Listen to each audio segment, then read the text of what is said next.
আসসালামু আলাইকুম সকলকে। 10 মিনিট স্কুলের পক্ষ থেকে তোমাদের সকলকে স্বাগত জানাচ্ছি। আমি আল রাব্বি সিমেন্স।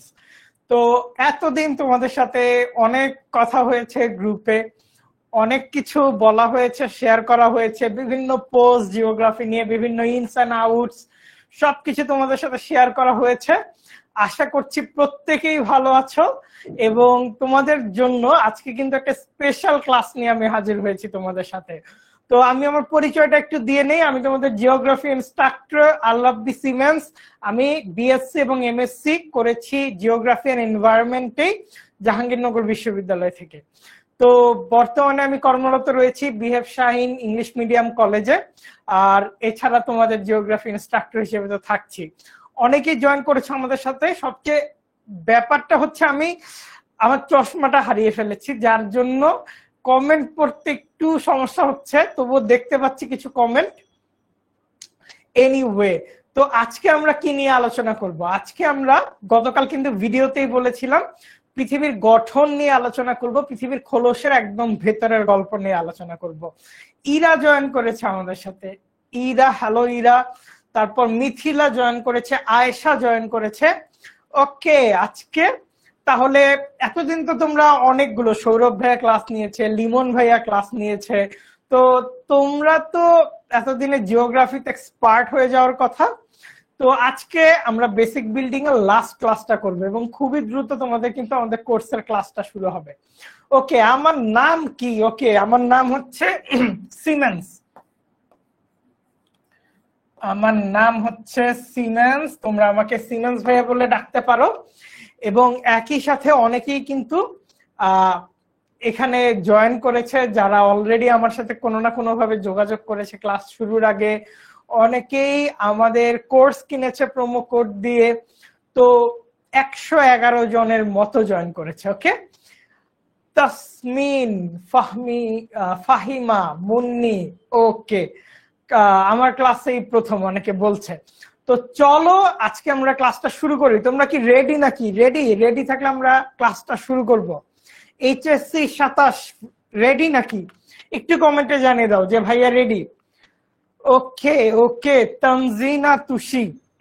চলো আমরা আমাদের আজকের ক্লাসটা শুরু করি। আজকে আমরা আলোচনা করব পৃথিবীর গঠন নিয়ে। পৃথিবীর গঠন বলতে আমরা কি বুঝি? পৃথিবীর গঠন বলতে আমরা পৃথিবীর বাইরের আবরণ আর পৃথিবীর ভেতরে যা যা আছে সেটা নিয়ে আমরা আলোচনা করব। পৃথিবীর বাইরে কি কি থাকে? পৃথিবীর বাইরে থাকে পাহাড়, পর্বত, সমুদ্র ইত্যাদি নানা কিছু। আর পৃথিবীর ভেতরে কি কি থাকে? পৃথিবীর ভেতরে থাকে লাভা, রাইট? পৃথিবীর ভেতরে থাকে বিভিন্ন ধরনের গলিত পদার্থ, বিভিন্ন গ্যাস, প্লেট, নানা কিছু থাকে। তো আজকে আমরা তো পড়াশোনা না, আজকে আমরা কিন্তু কোনো পড়াশোনায় একদম চলে যাচ্ছি না। তোমাদের জন্য একদম পারফেক্ট পড়াশোনার ক্লাস কিন্তু আমাদের অনলাইন ব্যাচ থেকে শুরু হবে। তো সেই অনলাইন ব্যাচ থেকে আমরা পড়াশোনা সিরিয়াসলি করব। আজকে আমরা একটু জাস্ট আলোচনা করি কি কি করছি আমরা, কি কি নিয়ে পড়বো। তো পৃথিবীর গঠন নিয়ে এসএসসি তে তোমরা কি কি পড়ছো আমাকে একটু কমেন্টে জানাও। পৃথিবীর গঠন নিয়ে এসএসসি তে তোমরা কি কি পড়ছো আমাকে একটু কমেন্টে জানাও। আমরা বিভিন্ন শিলার গঠন নিয়ে পড়ছি, তাই না? কেন্দ্রমণ্ডল, গুরুমণ্ডল, অশ্বমণ্ডল নিয়ে পড়াশোনা করেছি। তো এইচএসসি তে একটু বেশি পড়াশোনা এসেছে, হ্যাঁ, একটু বেশি পড়াশোনা। বেসিক বিল্ডিং ক্লাসটা করলে অনেকটাই, মনে করো প্র্যাকটিস ম্যাচের মতো, অনেকটাই বেশ ক্লিয়ার ধারণা নিয়ে তোমরা শুরু করতে পারবে। তো চলো প্রথমে আমরা যেটা নিয়ে আলোচনা করব, দেখো পৃথিবীর বাহ্যিক গঠন। এই যে তোমরা পৃথিবী দেখতে পাচ্ছ, আর মনে হচ্ছে আমরা কেকের স্লাইস করি, এরকম কেকের স্লাইস নিয়েছি, তাই না? এই কেকের স্লাইসটাই তোমরা বিভিন্ন কালার দেখতে পাচ্ছ। উপরে দেখো তোমরা কি দেখতে পাচ্ছ? এইখানে তোমরা দেখতে পাচ্ছ পাহাড় পর্বত, এইখানে দেখতে পাচ্ছ সমুদ্র, তাই না? তাহলে আমাকে একটু বলো, পৃথিবীর যে উপরিভাগ, একটু মনোযোগ দিয়ে আমরা শুনি, হ্যাঁ? কোনো সমস্যা নাই, সায়েন্স থেকে যারা আর্টসে আসছো কোনো সমস্যা নেই, হ্যাঁ, আমরা আছি তো তোমাদের সাথে, কোনো সমস্যা নেই সায়েন্স থেকে যারা আর্টসে আসছো। তো এই দেখো, তাহলে পৃথিবীর উপরের ভাগটাকে আমরা কয়টা ভাগে ভাগ করতে পারি? পৃথিবীর উপরি ভাগটাকে আমরা ভাগ করতে পারি দুইটা ভাগে, তাই না? এই দুইটা ভাগ কি কি? একটা হচ্ছে মহাদেশের কিছু একটা বা মহাদেশের ভূমিগুলো, আরেকটা হচ্ছে মহাসাগর, রাইট? তাহলে পৃথিবীর উপরিভাগকে, পৃথিবীর বাহ্যিক গঠনকে আমরা এই ছবি থেকে দেখলাম দুটো ভাগে ভাগ করতে পারি। একটা হচ্ছে মহাসাগরের কিছু একটা অংশ, আরেকটা হচ্ছে কিসের অংশ? মহাদেশের কিছু একটা অংশ। তো এখন আমরা একটু দেখি পৃথিবী পৃষ্ঠের উপরের যে পাতলা কঠিন আবরণ তাকে ভূত্বক বলে। এরা কিন্তু আমাদের নিয়মিত স্টুডেন্ট ছিল এবং মানচিত্র আঁকা কিন্তু শিখেছে আমাদের কাছ থেকে। ওকে, সায়েন্স থেকে যারা আর্টসে আসছে কোনো সমস্যা নাই। তো পৃথিবীর উপরে ভাগের এই পাতলা যে আবরণ, এই জিনিসটাকে আমরা ভূত্বক বলি। এই যে উপরিভাগের যে পাতলা আবরণটা দেখতে পাচ্ছ, এই যে পৃথিবীর যে উপরিভাগটা দেখতে পাচ্ছ, এটিকে আমরা ভূত্বক বলি। তো পৃথিবীর এই বিবর্তনের বিভিন্ন সময়ে পৃথিবীর বায়ুমণ্ডল বলি, পৃথিবীর এই অশ্বমণ্ডল বলি, এগুলো বিভিন্ন ভাবে কিন্তু চেঞ্জ হয়েছে। তো পৃথিবীর এই ভূত্বকও অনেকভাবে চেঞ্জ হয়েছে। তো পৃথিবীর এই কঠিন আবরণকে আমরা আমাদের জন্য বেশ গুরুত্বপূর্ণ ভূমিকা পালন করতে দেখি। কেমন গুরুত্বপূর্ণ ভূমিকা পালন করতে দেখি? এই ভূত্বকে আমরা দেখি গাছপালা জন্মায়, এই ভূত্বক অনুযায়ী কিন্তু আমরা আমাদের জীবন ধারণ করে থাকি। যারা মনে করো পাহাড়ে থাকে আর যারা সমতলে থাকে তাদের জীবনধারা কি এক কিন্তু না। তাহলে পৃথিবীর ভূত্বক বা পৃথিবীর বাহ্যিক গঠন কেমন সেটা কিন্তু আমাদের সংস্কৃতিতে একটা গুরুত্বপূর্ণ প্রভাব রাখছে। তো পৃথিবীর ভূত্বককে আমরা নানা ভাগে ভাগ করতে পারি, দুইটা ভাগে ভাগ করতে পারি। তার আগে একটু দেখি এই পৃথিবীর ভূত্বকের যে পুরুত্ব, এটা কিন্তু 30 থেকে 40 কিলোমিটার। অর্থাৎ এই যে অংশটি দেখতে পাচ্ছ, এই অংশটি প্রায় 30 থেকে 40 কিলোমিটারের মধ্যে আমরা দেখতে পারি। আর এখানে ধরো পৃথিবীর নিচে তো নানা ধরনের খনিজ পদার্থ পাওয়া যায়, তাই না? তো এইখানে দুটো খনিজ পদার্থের আমরা বেশ বড় ভূমিকা দেখতে পারি। একটা হচ্ছে কোয়ার্টজ আর একটা হচ্ছে ফেলসপার। তাহলে বলো তো, একটু কমেন্টে লিখে দাও, তাহলে পৃথিবীর এই মহাদেশীয় ভূত্বকে আমরা কি কি দেখতে পারি, কোন দুইটা খনিজ পদার্থের আধিক্য দেখতে পারি? হ্যাঁ, একটু আমাকে বলে দাও, পৃথিবীর এই মহাদেশীয় ভূত্বকে কোন কোন খনিজ পদার্থের আমরা আধিক্য দেখতে পারি? দেখো, আমরা কিন্তু এখানে সরাসরি চলে গেলাম মহাদেশীয় ভূত্বকে। তার মানে পৃথিবীর ভূত্বককে আমরা দুইটা ভাগে ভাগ করতে পারি, তাই না? পৃথিবীর ভূত্বককে আমরা একটা দেখছি মহাসাগরীয়,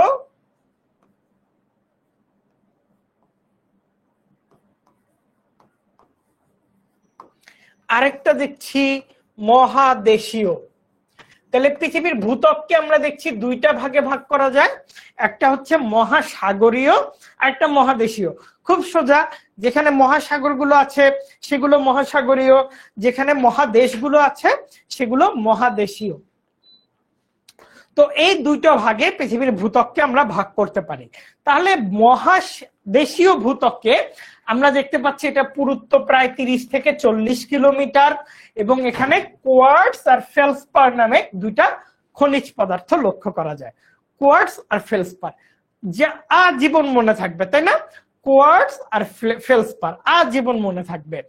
এবং আরেকটা গুরুত্বপূর্ণ জিনিস হচ্ছে এই যে মহাদেশীয় যে ভূত্বক, এটাকে আমরা দুই ভাগে ভাগ করতে পারি।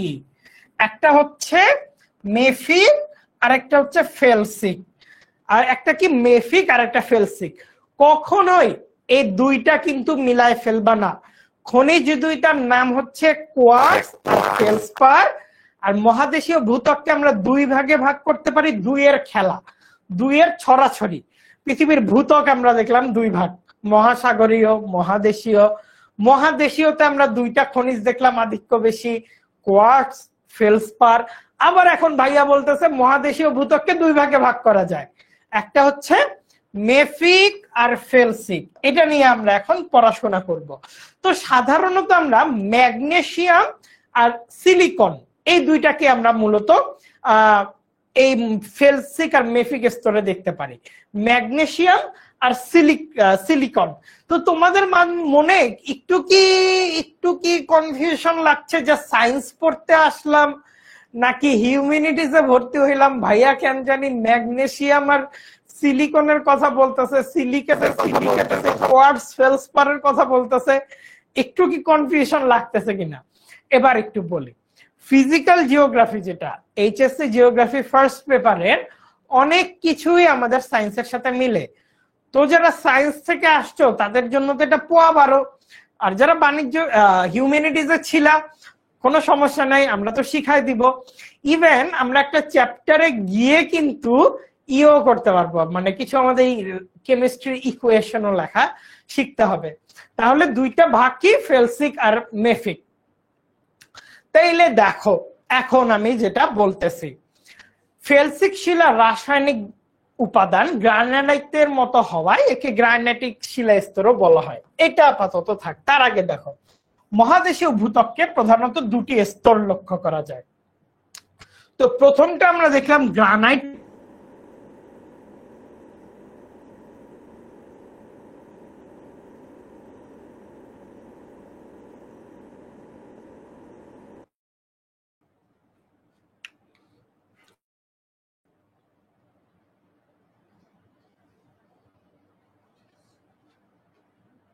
ওকে আই হোপ এখন দেখতে পাচ্ছ, তাই না? আই হোপ এখন দেখতে পাচ্ছ, এখন দেখতে পাচ্ছ। ইয়েস, ফিরে আসছে, শীঘ্রই দেখা যাচ্ছে। ইয়েস স্যার, আপনাকে দেখা যাচ্ছে না। আই হোপ এখন দেখতে পাচ্ছ, তাই না?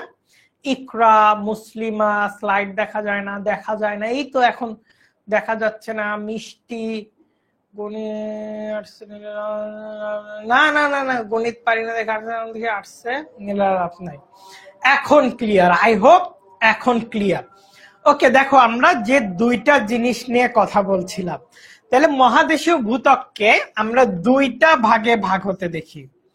মহাদেশীয় ভূত্বককে আমরা দুইটা ভাগে ভাগ হতে দেখি। তো প্রথম ভাগটা গ্রানাইট স্তর, পরেরটা হচ্ছে ব্যাসল্ট স্তর। তো গ্রানাইট স্তরকে ফেলসিক স্তরও বলা হয়, গ্রানাইট স্তরকে সিয়াল স্তরও বলা হয়, যেটা এখানে দেখতে পাচ্ছ। আবার ব্যাসল্ট স্তরকে আমরা মেফিক স্তরও বলতে পারি আর সীমা স্তরও বলতে পারি। তাইলে দেখো মহাদেশীয় ভূত্বকে আমরা কোয়ার্টজ এবং ফেলসপার পেলাম। আবার মহাদেশীয় ভূত্বককে আমরা দুইটা ভাগে ভাগ করলাম, গ্রানাইট স্তর আর ব্যাসল্ট স্তর। গ্রানাইট স্তরের একটা নাম ফেলসিক, ব্যাসল্ট স্তরের একটা নাম মেফিক। গ্রানাইট স্তরকে বলা হয় সিয়াল স্তর আর ব্যাসল্ট স্তরকে বলা হয় সীমা স্তর। কেন এখন এরকম নামগুলো হয়েছে সেগুলো একটু আমরা দেখি। দেখো এই গ্রানাইট স্তরে সিলিকন এবং অ্যালুমিনিয়ামের পরিমাণ আমরা বেশি দেখি। এই গ্রানাইট স্তরে আমরা কি দেখতে পারি, সিলিকন এবং অ্যালুমিনিয়ামের পরিমাণ।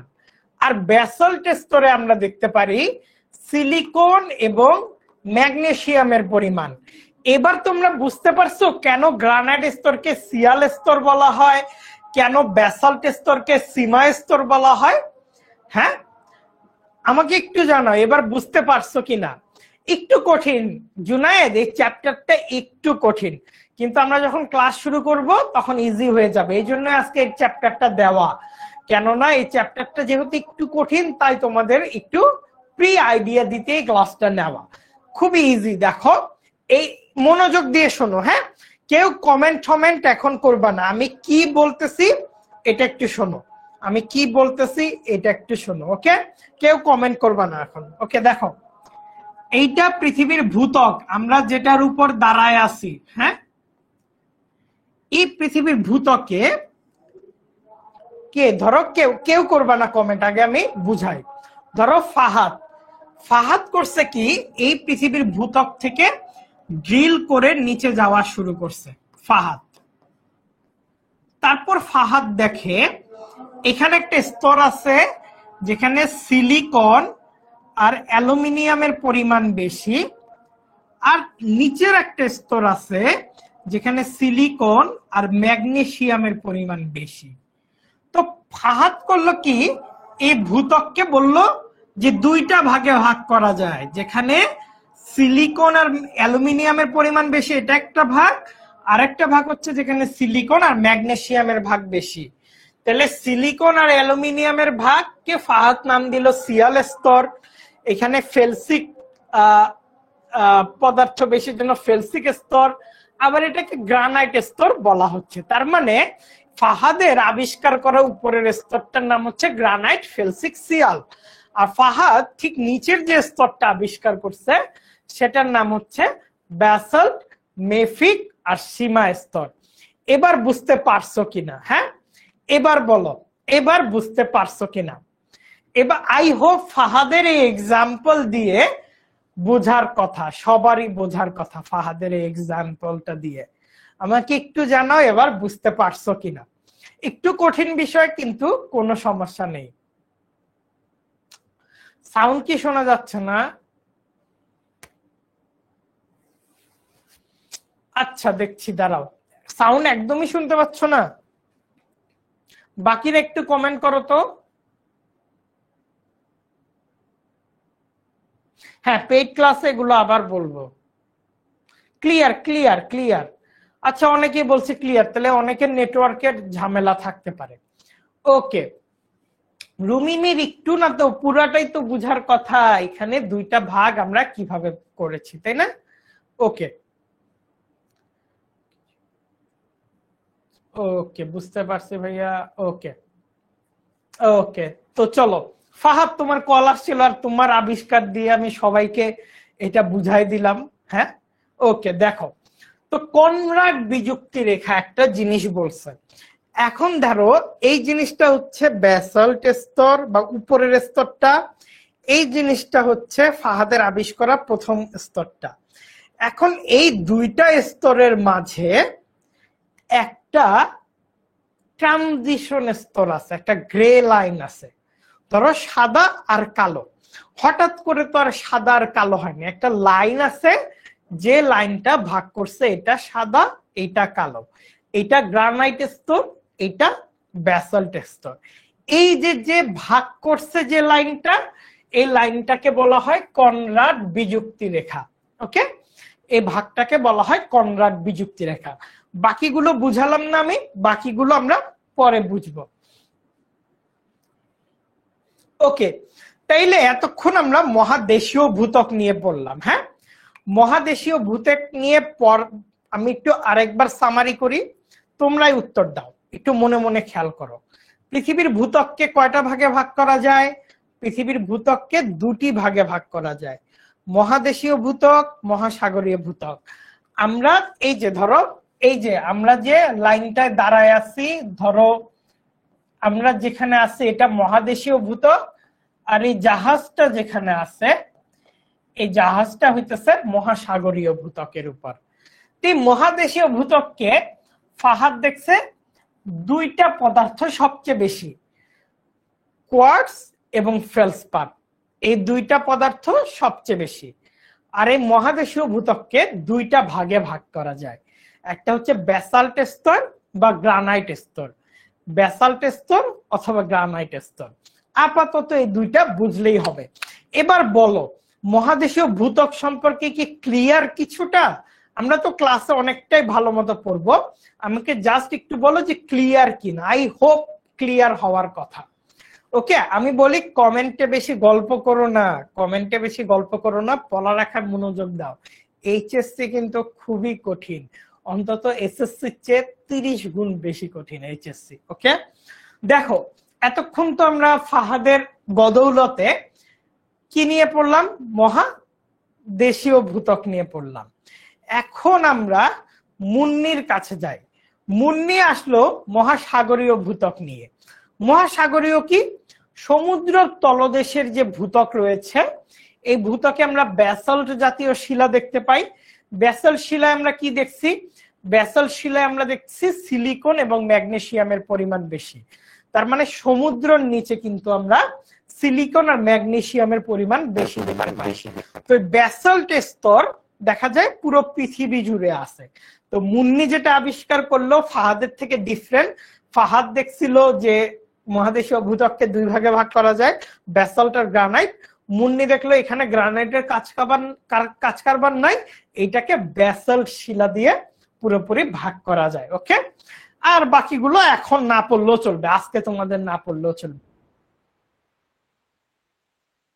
কথা বলি, দেখো এই যে মহাসাগরীয় ভূত্বকে মুন্নি আর ফাহাদ খোঁড়া শুরু করছে, খুঁড়তে খুঁড়তে মেফিক স্তর পার হইছে, ফেলসিক স্তর পার হইছে, তারপর কি তারপর কি তারপর কি তারপর একদম গরম একটা স্তর, যে স্তরটার নাম হচ্ছে অ্যাসথেনোস্ফিয়ার। এবং এই অ্যাসথেনোস্ফিয়ারের যত নিচে যাবা প্রতি কিলোমিটারে, আই রিপিট, প্রতি কিলোমিটারে 30 ডিগ্রি সেলসিয়াস তাপমাত্রা বাড়ে। এইটা কিন্তু পরীক্ষার জন্য খুবই গুরুত্বপূর্ণ। ধরো দুইটা মুন্নি গেছে, একটা হোক দুইটা হোক, দুইটা মুন্নি গেছে, হ্যাঁ, তাইলে আমরা কি বলতেছি, ভূত্বকের নিচে একটা স্তর আছে। হ্যাঁ, ভূত্বকের নিচে প্রতি কিলোমিটারে 30 ডিগ্রি সেলসিয়াস তাপমাত্রা বৃদ্ধি পায়। এই স্তরটার নাম কি? এই স্তরটার নাম হচ্ছে অ্যাসথেনোস্ফিয়ার। তাহলে এই স্তরটার নাম কি? এই স্তরটার নাম হচ্ছে অ্যাসথেনোস্ফিয়ার। তাইলে ভূত্বকের নিচের স্তরের নাম কি বলো, আমাকে কমেন্টে জানাও। ভূত্বকের নিচের স্তরের নাম কি? লিখো অ্যাসথেনোস্ফিয়ার। কতগুলা মিম, কি মিম, এগুলা একদম গল্প বাদ দাও। কে গল্প করতেছে? মুসলিমা। গল্প বাদ দিয়ে পড়া একটু মনোযোগ দাও। না, এটা কেন্দ্রমণ্ডল না নাবিলা, কেন্দ্রমণ্ডল না, এটা আলাদা একটা জগৎ, যে জগৎটার নাম হচ্ছে অ্যাসথেনোস্ফিয়ার। তাহলে এই অ্যাসথেনোস্ফিয়ারে প্রতি কিলোমিটারে কত ডিগ্রি তাপমাত্রা বাড়ে? এই অ্যাসথেনোস্ফিয়ারে প্রতি কিলোমিটারে তাপমাত্রা বাড়ে হচ্ছে 30 ডিগ্রি সেলসিয়াস। আরাফ, ব্যাসাল্ট স্তর হচ্ছে সিলিকন ম্যাগনেসিয়ামের তৈরি একটা স্তর, যে স্তরটার নাম দিছে ব্যাসাল্ট স্তর। এই ব্যাসাল্ট স্তর মহাদেশীয় ভূত্বকের একটা পার্ট, মহাদেশীয় ভূত্বকের একটা পার্ট। ওকে মাইশা, নুক্তা কি আর্টস না কমার্স, এটা নিয়ে এখন গল্প না করলেও চলবে। দেখো বাকিরা কি সুন্দর উত্তর দিচ্ছে, লিখন দিচ্ছে, বৃষ্টি দিচ্ছে, নুক্তা দিচ্ছে, মুন্নি। দেখো আরাফ বা অন্যরা, তোমরা একটু এখনো ক্লাস 9-10-এ পড়ে আসো।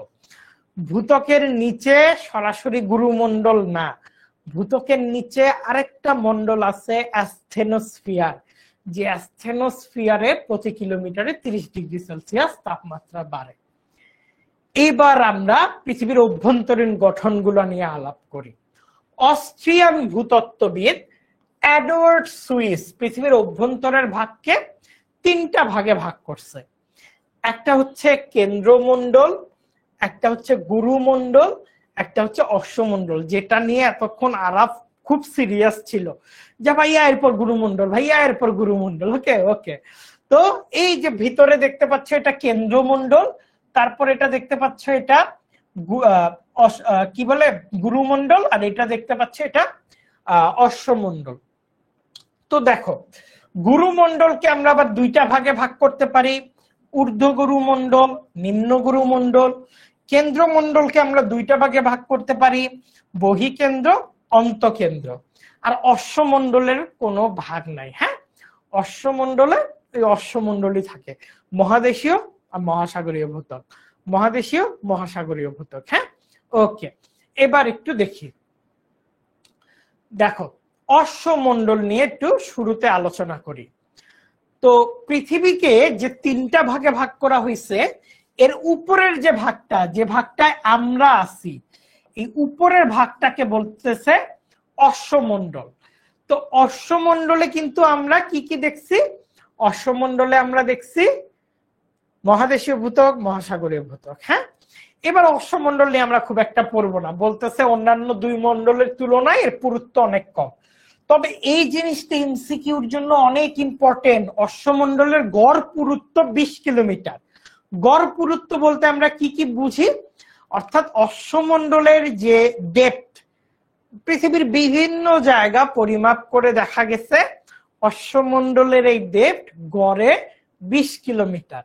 অর্থাৎ আমি আর এখান থেকে কে, আরাফ, যদি আমরা গর্ত করে পৃথিবীর নিচে মানে যেতে চাই, তাহলে আমরা প্রথম 20 কিলোমিটার গড়ে আমরা অশ্বমণ্ডলেই থাকবো, বা অশ্বমণ্ডলেও প্রবেশ করব।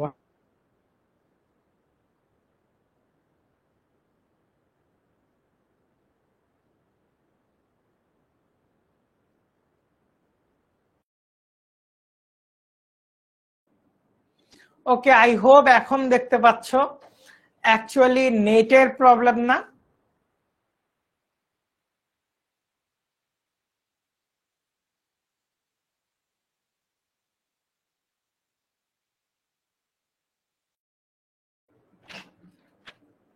আচ্ছা, এখন কি দেখা যাচ্ছে? আমি খুবই সরি যে বারবার এরকম ডিস্টার্ব দিচ্ছে, খুবই সরি। এখন দেখা যাচ্ছে আই হোপ, নাকি?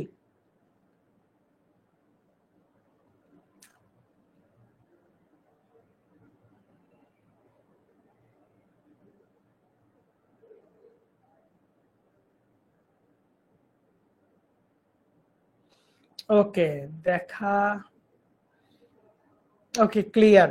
হ্যাঁ, ওকে, আমি খুবই সরি। হ্যাঁ, দেখো আমরা যেটা বলতেছিলাম, পৃথিবীর যে গুরুমণ্ডল আছে একে প্রায় দুইটা ভাগে ভাগ করা যায়। এর মাঝে দেখো নিম্ন গুরুমণ্ডল এবং ঊর্ধ্ব গুরুমণ্ডল কিছুই না। আমরা এখন যেখানে দাঁড়ায় আছি এই জিনিসটাকে আমরা বলি অশ্বমণ্ডল বা পৃথিবীর ভূত্বক। অশ্বমণ্ডলকে কয় ভাগে ভাগ করা যায় এটা আমরা পড়ছি।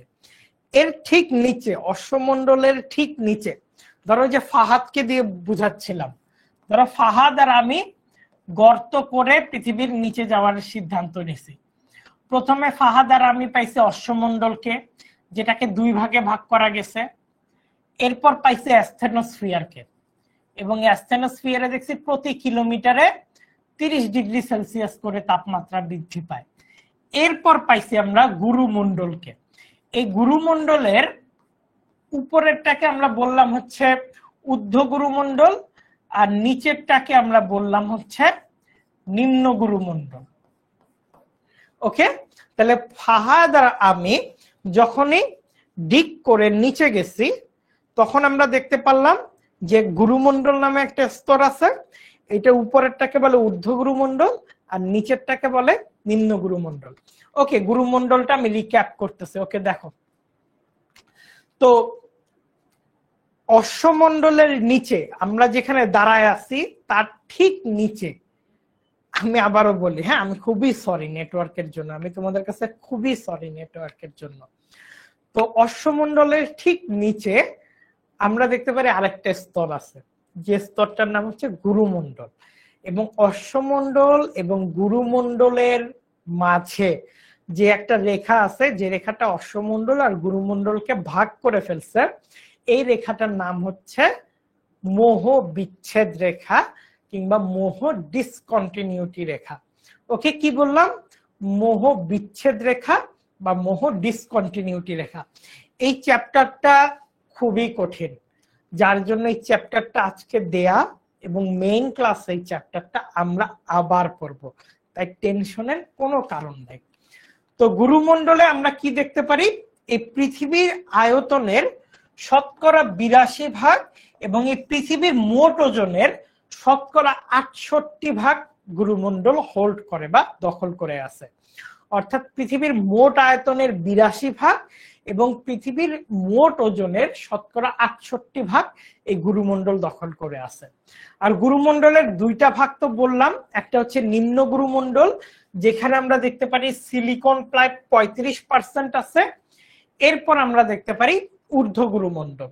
তো এইটার এগুলো নিয়ে এখন কিছু মানে নাম মুখস্থ করলেও চলবে, জাস্ট একটু জেনে রাখো গুরুমণ্ডলের দুইটা ভাগ, নিম্ন গুরুমণ্ডল আর ঊর্ধ্ব গুরুমণ্ডল। এরপর দেখো কেন্দ্রমণ্ডল নামে, কেন্দ্রমণ্ডল পৃথিবীর একদম নিচের অংশ, এই যে এই অংশটাকে আমরা কেন্দ্রমণ্ডল হিসেবে জেনে থাকি। এই অংশটা হচ্ছে বহিকেন্দ্র, যেটা উপরের অংশ, আর নিচের অংশটা হচ্ছে অন্তকেন্দ্র। দেখো এই অংশটা একটু বাইরের দিকে আছে না, এই জন্য এই অংশটাকে বহিকেন্দ্র বলা হচ্ছে, আর নিচের এই অংশটাকে বলা হচ্ছে অন্তকেন্দ্র। কেমন? একটা হচ্ছে বহিকেন্দ্র আর একটা হচ্ছে অন্তকেন্দ্র। তো আমরা একটু দেখি যে পৃথিবীর অন্তকেন্দ্র বলা হয়ে থাকে এই যে পৃথিবীর অন্তকেন্দ্র, এই যে এই অংশটা পৃথিবীর অন্তকেন্দ্র, এই অংশটা কঠিন অবস্থায় আছে।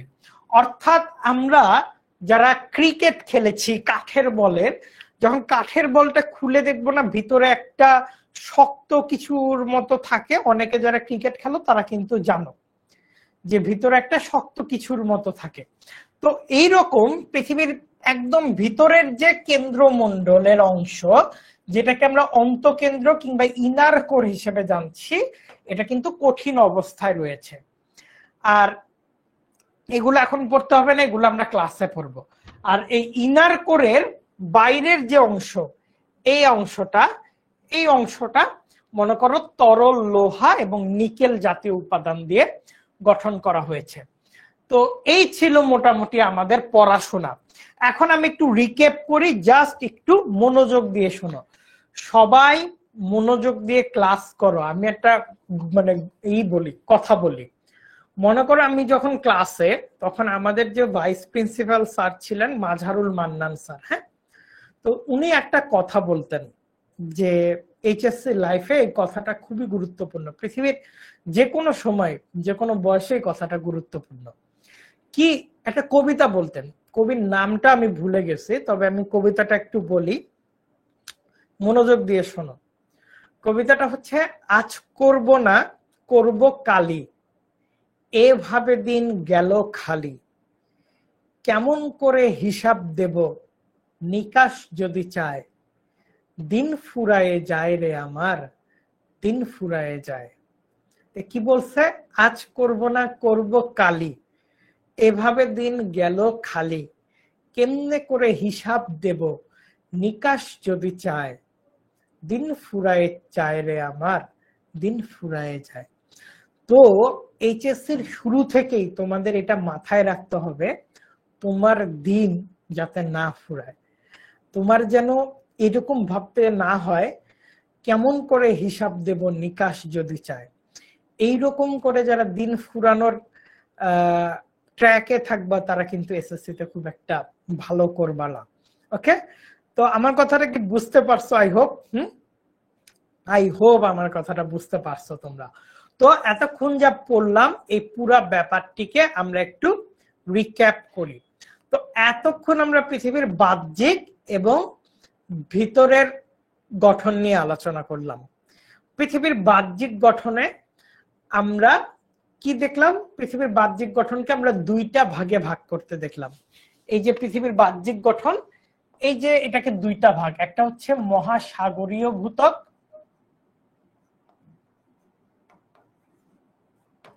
আর এইটা মহাদেশীয় ভূত্বক। এটা গেল পৃথিবীর উপরের ভাগ। এরপর আমরা নিচে আসছি গুরুমণ্ডলে, তাই না? এরপর আমরা নিচে আসছি গুরুমণ্ডলে।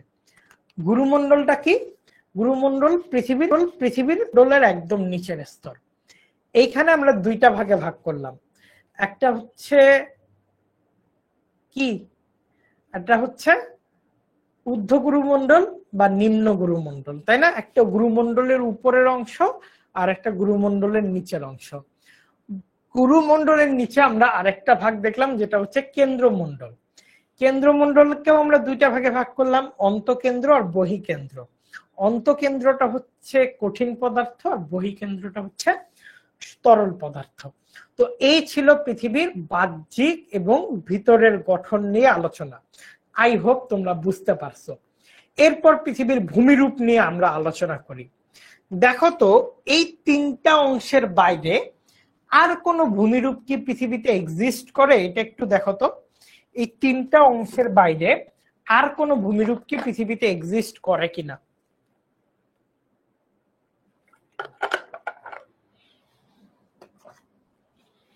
বলো, এই তিনটা অংশের বাইরে আর কোন ভূমিরূপ এক্সিস্ট করে? না। পৃথিবীতে যত ভূমিরূপ আমরা দেখতে পারি, হয় আমরা পর্বত দেখতে পারবো, না হয় আমরা মালভূমি দেখতে পারবো, না হয় আমরা সমভূমি দেখতে পারবো। ওকে, তো এইগুলো নিয়ে আজকে আমরা একটু প্রাইমারি আলোচনা করব কিছু। হ্যাঁ, দেখো, প্রথমে আমরা পৃথিবীর পর্বত নিয়ে আলোচনা করি। এই যে তোমরা চিত্রে যে পাহাড়টা বা পর্বতটা দেখতে পাচ্ছ, এই পর্বতটার নাম হচ্ছে মাউন্ট কেনিয়া। হ্যাঁ, এটা কেনিয়া দেশে অবস্থিত এবং এই পর্বতের নাম থেকে কেনিয়া দেশটার নামকরণটা করা হয়েছে। কেমন? তো এটা হচ্ছে মাউন্ট কেনিয়া। তো পর্বত আর পাহাড়ের মধ্যে একটা সূক্ষ্ম পার্থক্য রয়েছে। ধরো পর্বত কি পার্শ্ববর্তী এলাকার তুলনায় আংশিক খাড়া ঢাল বিশিষ্ট, অর্থাৎ এখানে আমরা দুইটা ফ্যাক্টর পাচ্ছি, একটা হচ্ছে ঢাল আর একটা হচ্ছে উচ্চতা। এক নাম্বারটা হচ্ছে ঢাল, দুই নাম্বারটা হচ্ছে উচ্চতা। তাহলে আংশিক খাড়া ঢাল হতে হবে এবং এই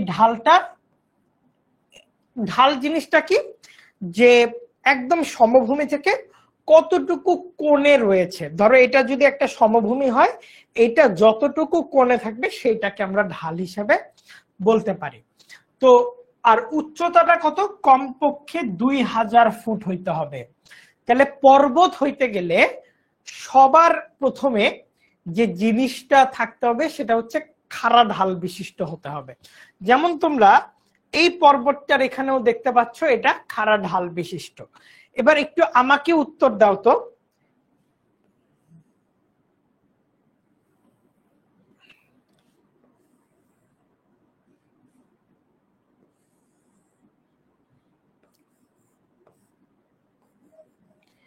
এ আর বি এর মধ্যে কোনটা খাড়া ঢাল বিশিষ্ট? এ আর বি এর মধ্যে কোনটা খাড়া ঢাল বিশিষ্ট? আচ্ছা, তোমরা কি ছোট মানুষ এখনো? বলো তো, এসএসসি পরীক্ষা দিয়েছো কিন্তু তোমরা এরকম কমেন্ট সেকশনে ঝগড়া করছো ক্লাস না করে। এবং এটা তোমার সাথে আমার ফার্স্ট ইন্টারাকশন এইচএসসি তে, এন্ড তোমরা যদি একটা ব্যাড ইমপ্রেশন ক্রিয়েট করো কেমনে কি? কিন্তু ভাই ইকোনমিক্সের ঢালের সাথে এটা না হলেও চলবে। দেখো এই ঢালটা কেমন, যেমন এটা হচ্ছে একটা প্লেন ল্যান্ড, ওকে, যখন এটাকে আমি একটু অ্যাঙ্গেল করে দিচ্ছি এটা হয়ে গেছে খাড়া ঢাল বিশিষ্ট। তো পাহাড় পর্বতকে এরকম আমরা খাড়া ঢাল বিশিষ্ট দেখতে পারি। তার মানে অপশন বিটা হচ্ছে খাড়া ঢাল বিশিষ্ট। তো পাহাড় হতে গেলে আমাদের, পর্বত হতে গেলে আমাদের, পাহাড় বা পর্বত হতে গেলে আমাদের দুইটা শর্ত পূরণ করতে হবে। একটা হচ্ছে কমপক্ষে 2000 ফুট উচ্চতা বিশিষ্ট হতে হবে, আর এটা হচ্ছে খাড়া ঢাল বিশিষ্ট হতে হবে। তো পৃথিবীর বিভিন্ন অংশে বিভিন্ন ধরনের পর্বত রয়েছে। এই নানা ধরনের পর্বতকে আমরা কিন্তু বেশ কয়টা 5টা ভাগে ভাগ করতে পারি। ভঙ্গিল পর্বত, আগ্নেয় বা সঞ্চয়জাত পর্বত, চ্যুতি স্তূপ পর্বত, ল্যাকোলিথ পর্বত, ক্ষয়জাত বা অবশিষ্ট পর্বত। এইবার আমরা একটু দেখি এগুলাকে আমরা কিভাবে ভাগ করতে পারি। ওকে, দেখো, ওকে প্যারানাই, don't be sorry, no need, just মনোযোগ দিই আমরা ক্লাসে, কেমন? কোনো সমস্যা নেই, আমরা মনোযোগ দিই ক্লাসে। খুবই ইন্টারেস্টিং পড়া এখন, পর্বত পাহাড় কিভাবে তৈরি হয় এটা একটু আমরা শুনি। তো প্রথমে আমরা ভঙ্গিল পর্বত নিয়ে আলোচনা করি। দেখো ভঙ্গিল পর্বত কিভাবে তৈরি হয়। তো ভঙ্গিল পর্বত, ধরো এই যে মাঝে, এই মাঝে একটা ল্যান্ড ছিল, কিংবা এই মাঝে একটা ধরো সমুদ্র ছিল। ধরো দুই পাশ থেকে দুই মহাদেশ কিংবা দুই পাশ থেকে দুই প্লেট এসে এই মাঝের যে সমুদ্র, এই সমুদ্রটা, এই যে যেমন ইকরা প্রশ্ন করেছে ভাইয়া বুঝবো কিভাবে পাহাড় নাকি পর্বত, আমি তো বললাম 2000 ফুটের নিচে হলে সেটা পাহাড়, 2000 ফুটের নিচে হলেই সেটা পাহাড়। ওকে, দেখো এই যে দুই প্লেটের কথা আমি বলতেছি, এই দুইটা প্লেট যখন আস্তে আস্তে এক পাশ থেকে একটা আরেকটাকে চাপ দিবে, তখন কি হবে, মাঝখানের এই অংশটা ভাঁজ হয়ে উপরে উঠে যাবে, মাঝখানের অংশটা ভাঁজ হয়ে উপরে উঠে যাবে। ধরো আমরা অনেক সময় করি না যে দুই পাশ থেকে, ধরো তুমি তোমার একটা খাতা কিংবা একটা পেজ দুই পাশ থেকে একটু কঠিনই, এটা নতুন পড়া, এত সহজে বুঝবা না, তাই না? তোমরা তো ডাউনগ্রেডেড হও নাই, এসএসসি তে ফেল করে 9 এ 8 এ ফেরত যাও নাই, একটু বড় ধাপে গেছো এবং একটু কঠিন, একটু মনোযোগ দিতে হবে। এই জন্য ক্লাসে আমি যে বারবার বলতেছি মনোযোগ দিতে হবে, এমনি না কিন্তু। এই দেখো দুইটা প্লেট কিংবা দুইটা পাত, ইয়েস টেকটনিক প্লেট, মিষ্টি, ভেরি গুড। ধরো দুইটা প্লেট কিংবা দুইটা পাত কিংবা ভাইয়া 2000 ফুট বুঝবো কিভাবে? মাপতে হবে, খালি চোখে তো বোঝা যাবে না, এটা বিজ্ঞানীরা বের করে মাপামাপি করে। খালি চোখে কি আর বোঝা যাবে 2000 ফুট কিভাবে? এটা মাপতে হবে 2000 ফুট অ্যাকচুয়ালি। ওকে, দেখো দুইটা প্লেট কিংবা দুইটা মহাদেশ যখন একটা আরেকটার কাছে একদম চেপে আসে, মাঝখানে যে ভূমিটা থাকে কিংবা মাঝখানে যে সমুদ্র থাকে, এইটা দেখা যায় ভাঁজ হয়ে বাঁকা হয়ে উপরের দিকে উঠে যায়। ধরো দুইটা প্লেট এরকম দুইটা একটা আরেকটার দিকে চাপতেছে, আর এটা মাঝখানের যে ভূমি এটা ভাঁজ হয়ে উপরের দিকে উঠে গেছে। তাহলে ভাঁজ হয়ে উপরের দিকে উঠে গেছে, ভাঁজের ইংরেজি কি? ফোল্ড। সেখান থেকে নাম হচ্ছে ফোল্ডেড মাউন্টেন। ওকে, সেকেন্ডটা কি? ভাঁজের আরেকটা নাম আমরা বলতে পারি ভঙ্গিল, সেখান থেকে নাম হয়েছে ভঙ্গিল পর্বতমালা। তাহলে ভঙ্গিল পর্বতমালা, ভাঁজগ্রস্ত পর্বতমালা, আরেকটা কি? ফোল্ডেড মাউন্টেন, সবগুলো একই। যেমন দেখো এই যে এই চিত্রটাতে দেখো, আমি যদি উপরে ধরে আঁকি তাহলে দেখো মনেই হচ্ছে না এটা ভাঁজ হয়ে গিয়েছে, দুই পাশ থেকে কেউ চাপ দিয়েছে, মাঝখানের অংশটি ভাঁজ হয়ে গিয়েছে। অনেক আগে এই ইন্ডিয়ান প্লেট আর ইউরেশিয়ান প্লেট, এই দুইটা প্লেট আলাদা অবস্থায় ছিল। ইন্ডিয়ান প্লেট আর ইউরেশিয়ান প্লেট, এই ইন্ডিয়ান প্লেট প্রতি বছর প্রায় 3-4 ইঞ্চি করে সরতে সরতে হঠাৎ করে এই ইউরেশিয়ান প্লেটের সাথে ধাক্কা খেল, এবং ধাক্কা খাওয়ার ফলে এইখানে একটা ভূমিরূপ, এরকম ভাঁজগ্রস্ত ভূমিরূপ তৈরি হলো। তোমরা কি বলতে পারবে ভাঁজগ্রস্ত ভূমিরূপটার নাম কি? এই ভাঁজগ্রস্ত ভূমিরূপটার নাম কি, এটা কি একটু বলতে পারবা? ইন্ডিয়ান প্লেট এবং এই ইউরেশিয়ান প্লেটের ধাক্কার ফলে যে ভাঁজগ্রস্ত ভূমিরূপটা তৈরি হয়, এইটার নাম হচ্ছে হিমালয় পর্বতমালা। কেন অন্য সব জায়গাগুলোকে আমরা পর্বত বলি আর এটাকে পর্বতমালা বলি? এইখানে একটা কোশ্চেন আছে, দেখো এইখানে কতগুলা পর্বত তৈরি হয়েছে না, এরকম ভাঁজ খেয়ে অনেকগুলা পর্বত তৈরি হয়েছে না, এখানে ভাঁজ খেয়ে অনেকগুলা পর্বত তৈরি হয়েছে, এই জন্য এটাকে পর্বতমালা কিংবা মাউন্টেন রেঞ্জ বলে। মাউন্ট এভারেস্ট না, মেধা। এই যে হিমালয় পর্বতমালা, এই হিমালয় পর্বতমালার সর্বোচ্চ যে পর্বতটা ভাঁজ হয়ে উপরে উঠে গেছে, সর্বোচ্চ যে পর্বতটা ভাঁজ হয়ে উপরে উঠে গেছে, সেইটার নাম হচ্ছে মাউন্ট এভারেস্ট। কিন্তু এইখানে যে জিনিসটা গঠন হয়েছে সেটা হিমালয় পর্বতমালা, মাউন্ট এভারেস্ট না। একটু বোঝার চেষ্টা করো মাউন্ট এভারেস্ট আর হিমালয় পর্বতমালার মানে কি। হিমালয় পর্বত না, হিমালয় পর্বতমালা।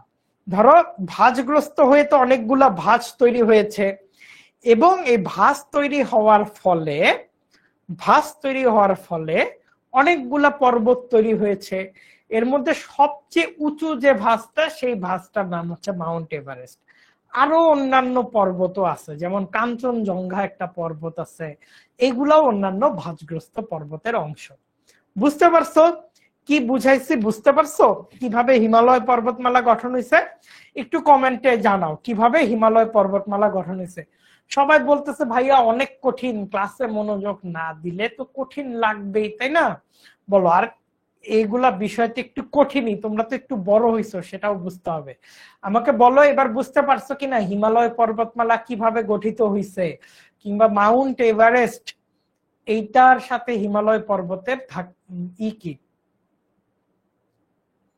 ভাইয়া প্লেট গুলো একে অপরের সাথে ধাক্কা লেগে এরকম যখন প্রেসার দেয় তখন মাঝখানের এই অংশটি ভাঁজ হয়ে যায়।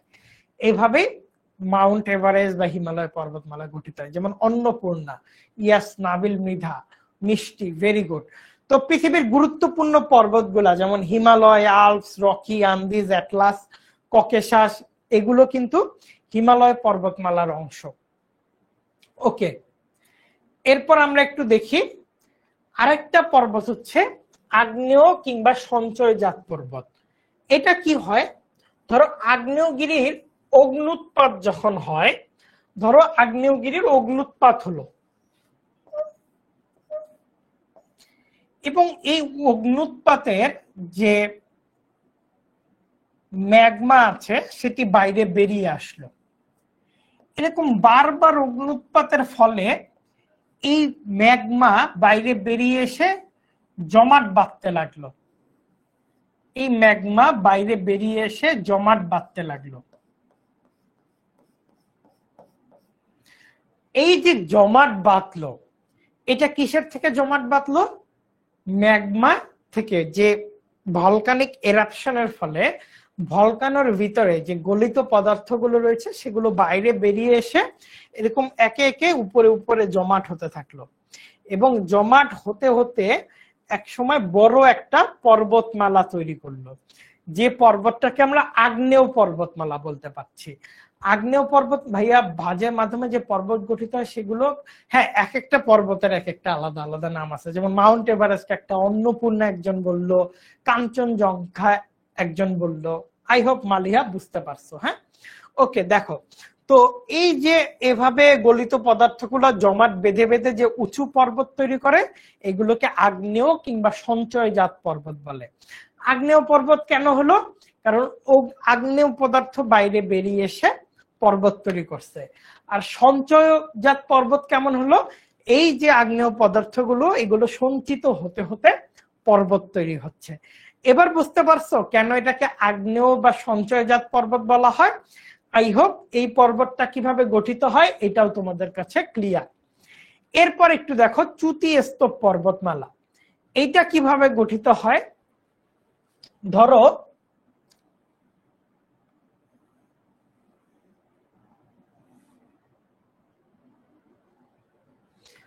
ধরো পৃথিবীর এরকম একটা সমতল ভূমিরূপ আছে, কিন্তু এই ভূমিরূপের মাঝে একটা ফাটল আছে।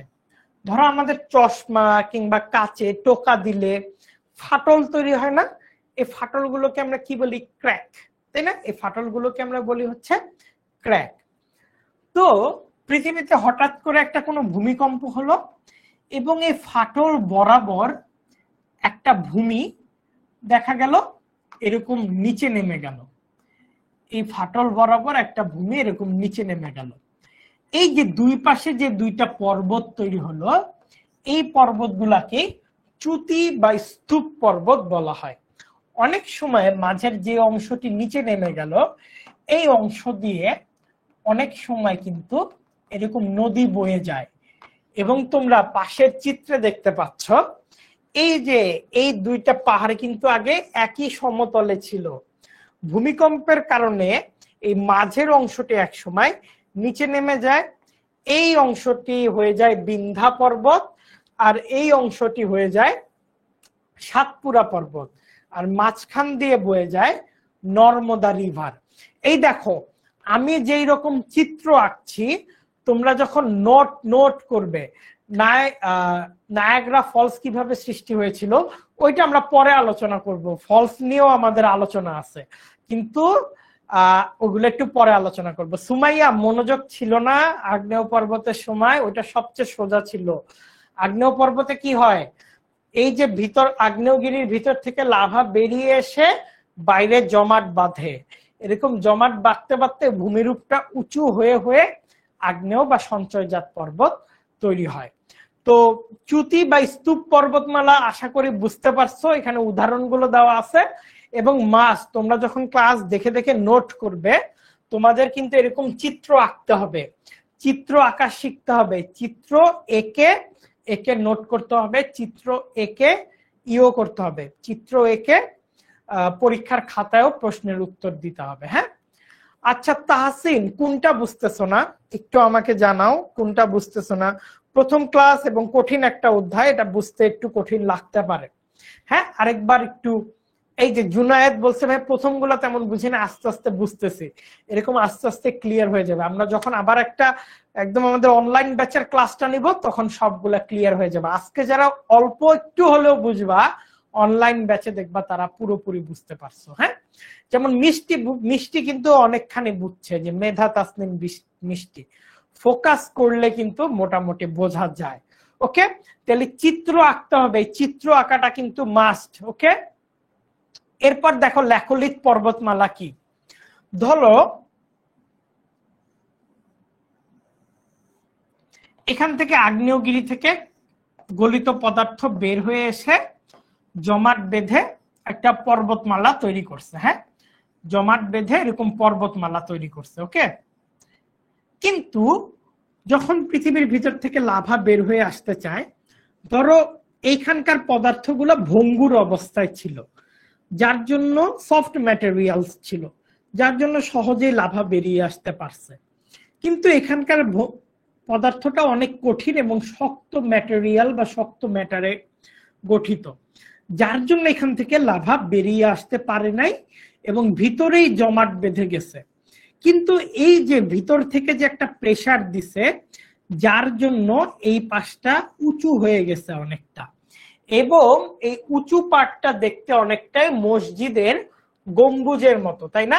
এই উঁচু পাটটা দেখতে অনেকটাই মসজিদের গম্বুজের মতো, যার জন্য এইটাকে আমরা বলি ল্যাকোলিথ অথবা গম্বুজ আকৃতির পর্বত। কি বলে এটাকে? ল্যাকোলিথ কিংবা গম্বুজ আকৃতির পর্বত। ভাইয়া একটু এক্সাম্পল গুলা মুখস্থ, আজকে কিছুই মুখস্থ করতে হবে না, আজকে জাস্ট একটু বোঝো, আজকে কিছুই মুখস্থ করতে হবে না। মুন্নি, তাহসিনের রেজাল্ট কত এটা কি ক্লাসে জানার বিষয়? আপু তুমি একটু বলো তো, যদি তাহসিনের রেজাল্টের এটা ক্লাসে জানার বিষয় হয়, তাহসিনের সাথে পার্সোনালি আলাপ করো আপু, ক্লাসের কমেন্টে না, কেমন? ওকে। স্বর্ণ বের হয় না, স্বর্ণ মানে পরিশোধিত স্বর্ণ বের হয় না, তবে অনেক, হ্যাঁ, বের হতে পারে। গোল্ড সহ আরো অনেক ধরনের খনিজ পদার্থ বের হতে পারে, কেমন? ওকে, কোনো পড়া ইজি না, আমার প্রপার ফোকাস, ইয়াস, কোনো পড়া ইজি না, তোমরা আরো সামনে আগালে আরো ভালো মতো বুঝবে। হ্যাঁ, ভূপৃষ্ঠভূত, হ্যাঁ, ধারণাগুলো তো আলাদা। ওকে, তাহলে বলো ল্যাকোলিথ বা গম্বুজ আকৃতির পর্বতমালা বুঝতে পারছো? একটু কমেন্টে জানাও ল্যাকোলিথ বা গম্বুজ আকৃতির পর্বতমালা বুঝতে পারছো কিনা। দেখো আমি সেম জিনিস পড়াচ্ছি, অনেকেই বুঝতে পারছে, অনেকেই বলছে যে ভাই আরেকবার বলেন, ভাই বুঝি নাই। এটা কেন হচ্ছে এরকমটা? তোমাদের মনোযোগের ঘাটতি থাকতে পারে, কেমন? এটা একটু মাথায় রাখতে হবে। ওকে ওকে, আমাকে বলো ল্যাকোলিথ বা গম্বুজ আকৃতির পর্বতমালা বুঝতে পারছো কিনা, বলো। ল্যাকোলিথ আর গম্বুজ আকৃতির পর্বতমালা বুঝতে পারছো কিনা? ভাইয়া চ্যুতি পর্বতে যে পানি হয়েছে ওগুলার গভীরতা কত হতে পারে? এটা ঠিক নাই, এটা একটা নদীর পানি, আমাদের দেশে যেরকম গভীরতা দেখি ওরকমই হতে পারে। ওকে, এটার সাথে আগ্নেয়জাত পর্বতের পার্থক্যটা কি? কোন একটা জায়গায় ভঙ্গুর পদার্থ পেয়ে আগ্নেয়জাত পর্বতের ভিতরের পদার্থগুলো বাইরে বেরিয়ে এসে জমাট বেঁধে আগ্নেয়জাত পর্বত তৈরি করে, আর এখানকার পদার্থগুলো উপরে কঠিন আবরণ থাকায় বের হতে পারে না, খালি ভূমিরূপটাকে এই যে দেখো এরকম উঁচু বানায় ফেলে, যার জন্য একটা পর্বত তৈরি হয়। এই পর্বতটাকে আমরা ল্যাকোলিথ বা গম্বুজ আকৃতির পর্বতমালা বলি। এরপর ক্ষয়জাত পর্বতমালা কি? কিছুই না। ধরো একটা মালভূমি আছে, পৃথিবীর পানি, বাতাস, বায়ু, সূর্যের আলো থেকে ক্ষয় প্রাপ্ত হইতে হইতে ওটা একটা পাহাড় হয়ে গেছে। আমরা যদি এই চিত্রটা একটু লক্ষ্য করি, তাহলে ধরো দেখবো পৃথিবী বৃষ্টি দিচ্ছে, বায়ু দিচ্ছে, বিদ্যুৎ চমকাচ্ছে, পানি হচ্ছে, প্রচন্ড বাতাস হচ্ছে, এরকম করতে করতে একটা পাহাড় বা পর্বত এরকম ছোট হয়ে গেল বা ক্ষয়প্রাপ্ত হয়ে গেল। এইটাকে আমরা ক্ষয়জাত কিংবা অবশিষ্ট পর্বত হিসেবে জানি। ধরো এরকম করতে করতে পর্বতটা ক্ষয় হয়ে গেল বা মালভূমিটা ক্ষয় হয়ে একটা পর্বত গঠিত হলো, এটাকে আমরা ল্যাকোলিথ পর্বতমালা হিসেবে জানি, সরি, ক্ষয়জাত পর্বতমালা হিসেবে। তবে ক্ষয়জাত পর্বতমালার একটা বৈশিষ্ট্য হচ্ছে এর যে পিক, এইটা সবসময় তীক্ষ্ণ হয়। কেন তীক্ষ্ণ হয়? যখনই তুমি একটা জিনিসকে, ধরো একটা তুমি বালির এরকম বড় করে একটা কিছু তৈরি করছো, তুমি যখন ফু দিতে থাকবা আস্তে আস্তে দেখবা মাঝের অংশটা থেকে গেছে, আশপাশের অংশ দিয়ে সবকিছু ক্ষয় হয়ে গেছে। এখানেও তেমনই ঠিক, মাঝের অংশটায় থেকে আশপাশ থেকে এরকম ক্ষয় হয়ে গেছে। পৃথিবীতে নানা সময়ের বাতাস, বৃষ্টিতে এখানকার যে পদার্থগুলো, এই পদার্থগুলো এরোডেড বা ক্ষয়প্রাপ্ত হয়ে গেছে, এই জন্য এটাকে ক্ষয়জাত বা অবশিষ্ট পর্বত বলছে। এইটা একটা ফোল্ডেড মাউন্টেনও এরকম ক্ষয় হয়ে ক্ষয়জাত পর্বত হইতে পারে, একটা আগ্নেয়জাত পর্বত ক্ষয় হয়ে ক্ষয়জাত পর্বত হইতে পারে, একটা ল্যাকোলিক পর্বত ক্ষয় হয়ে ক্ষয়জাত পর্বত হতে পারে, আবার একটা চ্যুতি স্তূপ পর্বত ক্ষয় হয়েও ক্ষয়জাত পর্বত হতে পারে। মানে এটা একটা ট্রান্সফরমেটিভ ভার্সন। ওকে, একজন জিজ্ঞেস করছে ভাইয়া মালভূমি কি? আমরা এবার মালভূমিতে আসি। মালভূমি কি? মালভূমি হচ্ছে সমভূমি হতে উঁচু সুবিস্তৃত ভূমি। পর্বতে যেমন আমরা একটা পিক কিংবা খাড়া শীর্ষদেশ দেখছি, মালভূমিতে এরকম কোনো খাড়া শীর্ষদেশ নাই। অলমোস্ট উপরের পার্টটা সাধারণত সমতল হয়ে থাকে, এর উপরের অংশ সাধারণত সমতল হয়ে থাকে। তবে এইটা সমুদ্র পৃষ্ঠ থেকে সাধারণত 500 ফুট উঁচু। দেখো আমি একটা শব্দ বলেছি বায়ুমণ্ডল, ওটা ক্লাস শুরু হলে পড়াবো। দেখো আমি একটা, ভাই এটা অনেকটা ভি আকৃতির, উল্টা ভি, একদম ভি না, উল্টা ভি আকৃতির হয়ে থাকে। সাদিয়া মালভূমি নিয়ে বলছি। দেখো আমি একটা শব্দ বললাম, সেটা হচ্ছে সমুদ্র পৃষ্ঠ। তো পৃথিবীতে ধরো এটা সমুদ্র। পৃথিবীতে তোমরা সবসময় অনেক একটা হিসাব দেখবা যেটা সাধারণত বলা হয় সমুদ্র পৃষ্ঠ থেকে। তো পৃথিবীতে যে উচ্চতা বা যা কিছুই মাপো না কেন, বেশিরভাগই এটা সমুদ্রের পৃষ্ঠ বা সমুদ্রের উপরি অংশ থেকে মেজার করা হয়। হ্যাঁ, উপরি অংশ থেকে মেজার করা হয়। আর মালভূমি কি? মালভূমি পাহাড়ের মতো উঁচু একটা অংশ, কিন্তু উঁচু অংশটা হলো পাহাড়ের মতো, এর শীর্ষদেশ তীক্ষ্ণ না, বরং এর শীর্ষদেশটা সমতল। ধরো আমরা আমাদের বাসার উপর যেমন টেবিল দেখতে পারি, এই টেবিলটাই হচ্ছে পৃথিবীর মালভূমি। সমতলের উপরে উঁচু একটা সমতল ভূমি, যেটা কমপক্ষে 500 ফুট উঁচু হতে হবে। অর্থাৎ সমতলের উপর উঁচু একটা সমতল ভূমি, যেটা কমপক্ষে 500 ফুট উঁচু হতে হবে, এটাই মালভূমি। তো বলো তো মালভূমি কি তোমরা বুঝতে পারছো কিনা? আমাকে একটু জানাও, মালভূমি বুঝতে পারছো কিনা একটু জানাও আমাকে, একটু জানাও মালভূমি বুঝতে পারছো কিনা। বলো, অনেকেই তো প্রশ্ন করতেছিল ভাই মালভূমি কি।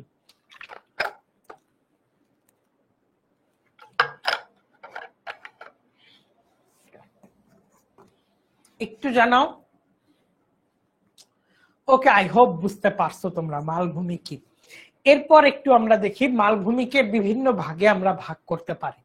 এখন এগুলো মুখস্থ করতে হবে না, আমি জাস্ট দেখাচ্ছি। হ্যাঁ, এগুলো নিয়ে আমরা আলাদা আলাদা ক্লাসই করব। মালভূমির উপর পুরো একটা ক্লাস থাকবে, পর্বতের উপর পুরো একটা ক্লাস থাকবে, সমভূমির উপর পুরো একটা ক্লাস থাকবে। অশ্বমণ্ডল গুরুমণ্ডল বুঝাইছি, ওই অশ্বমণ্ডল গুরুমণ্ডলের উপর পুরো একটা ক্লাস থাকবে। কেমন? ওকে, দেখো মালভূমি একটা আমরা দেখতে পারি পর্বত মধ্যবর্তী মালভূমি, যে দুই পাশে দুইটা পর্বত থাকবে, এই দুই পাশে দুইটা পর্বতের মাঝে একটা উঁচু ভূমি থাকবে, এইটাকে বলে পর্বত মধ্যবর্তী, অর্থাৎ পর্বতের মধ্যবর্তী মালভূমি। ইংরেজিটা একটু দেখো, ইন্টারমন্টেন প্লাটু। মন্টেন মানে কি? মন্টেন শব্দটা আসছে মাউন্টেন থেকে। ইন্টার মাউন্টেন মানে ইন্টার মাউন্টেন, দুইটা মাউন্টেনের মধ্যবর্তী, এই জন্য এটাকে বলে পর্বত মধ্যবর্তী মালভূমি। তো অনেক সময় পাত সঞ্চালন বা ভূ আলোড়নের সময় কখনো কখনো ভূপৃষ্ঠে ভঙ্গিল পর্বত শ্রেণী পর্বত শ্রেণীদের মধ্যবিত্ত অপেক্ষাকৃত নিম্ন স্থান সমূহকে ঊর্ধ্বে উত্থিত করে, অর্থাৎ এই নিচের অংশটাকে একদম উপরে নিয়ে যায়। দুইটা পাশ থেকে যখন প্লেট চাপ দেয়, নিচের অংশটাকে অনেক সময় ভাঁজ করে উপরে নিয়ে যায়, কিন্তু কিছু ভাঁজের মাঝে আমরা এমন উঁচু সমতল অংশ দেখতে পারি যেটা দুই পর্বতের মাঝে অবস্থিত। এটাকে ইন্টারমন্টেন প্লাটু কিংবা পর্বত মধ্যবর্তী মালভূমি বলা হয়।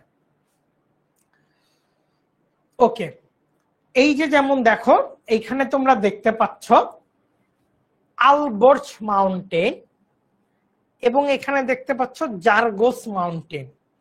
এই মাঝে ইরানের যে অংশটা, এই ইরান কিন্তু একটা মালভূমির মতো একটা বিস্তৃত অংশে ছড়িয়ে আছে।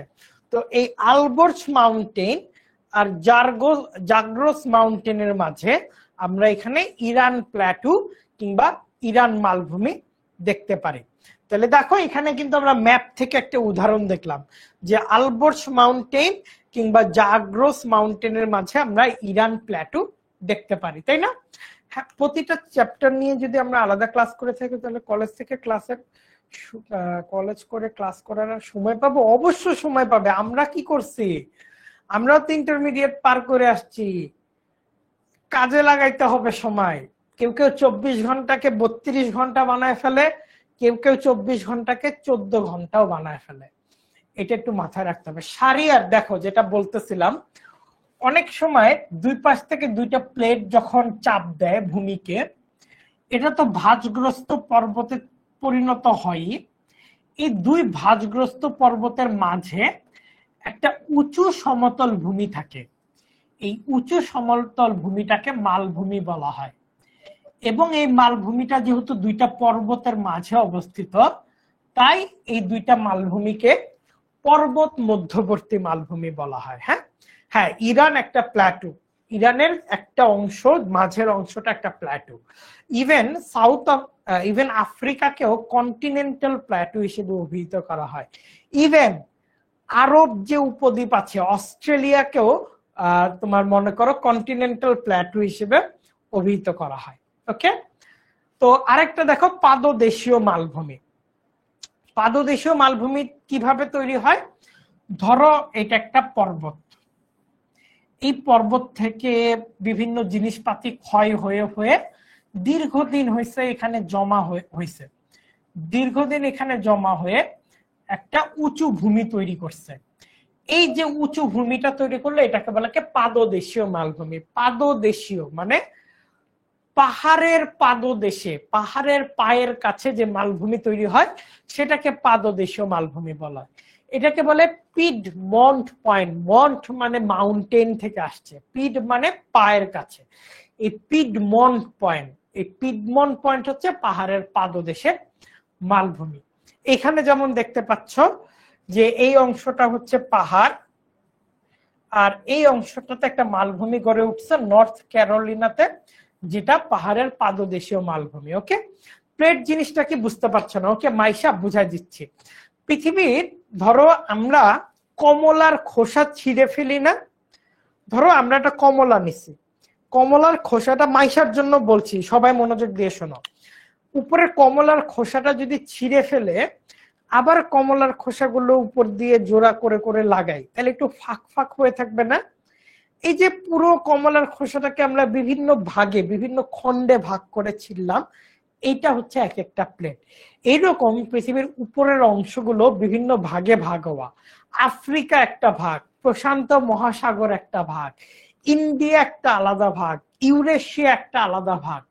এই সবগুলো ভাগ আলাদা আলাদা উপরের এই শিলাখণ্ডগুলোকে প্লেট বলে থাকে। মাইশা বুঝতে পারছো আপু প্লেট কি জিনিস? বা যাদের ধারণা ছিল না প্লেট নিয়ে, বুঝতে পারছো প্লেট কি জিনিস? একটু জানাও বুঝতে পারছো কিনা প্লেট কি জিনিস। আই হোপ বুঝতে পারছো। হ্যাঁ, ওকে, ইয়েস সামিরা, পাহাড়ের পাদদেশে যে মালভূমি গঠিত হয়। আরেকটা কি কন্টিনেন্টাল প্ল্যাটু, অর্থাৎ দুই পাশে সাগর থাকবে, দুই পাশে সাগর থাকবে, মাঝের যে উঁচু ভূমিরূপটা হবে সেই উঁচু ভূমিরূপটাকে কন্টিনেন্টাল প্ল্যাটু বলে। যেমন স্পেন, অস্ট্রেলিয়া, আরব উপদ্বীপ, ভারতীয় উপদ্বীপ, গ্রিনল্যান্ড, অ্যান্টার্কটিকা, এগুলোকে কন্টিনেন্টাল প্ল্যাটু বলে। হ্যাঁ, ইকরা আজকে বাংলাদেশ বদ্বীপ কিভাবে হয় একটু পরে বলতেছে, উপদ্বীপ জিনিসটা একটু আগে বুঝো। দ্বীপ জিনিসটা কি? আমরা দ্বীপ জিনিসটা দেখতে পারি যে ধরো এটা একটা ভূমি, এর চারপাশে পানি থাকলে সেটাকে আমরা দ্বীপ বা আইল্যান্ড বলি। আর উপদ্বীপের ইংরেজি হচ্ছে পেনিনসুলা। এই জিনিসটা কি? ধরো একটা ল্যান্ড বা ভূমি আরেকটা ল্যান্ডের সাথে কানেক্টেড, কিন্তু এর 3 অংশ পানি দ্বারা বেষ্টিত আর আরেক অংশ ল্যান্ড বা ভূমি দ্বারা বেষ্টিত। এই যে 3 অংশ পানি দ্বারা বেষ্টিত, এইটাকে বলা হয় উপদ্বীপ। হ্যাঁ, এটাকে কি বলা হয়? উপদ্বীপ বলা হয়। যেমন আমি একটা ম্যাপ যদি আঁকি, ধরো আমি যদি একটা ম্যাপ আঁকি, দেখো এটা ইন্ডিয়া। হ্যাঁ,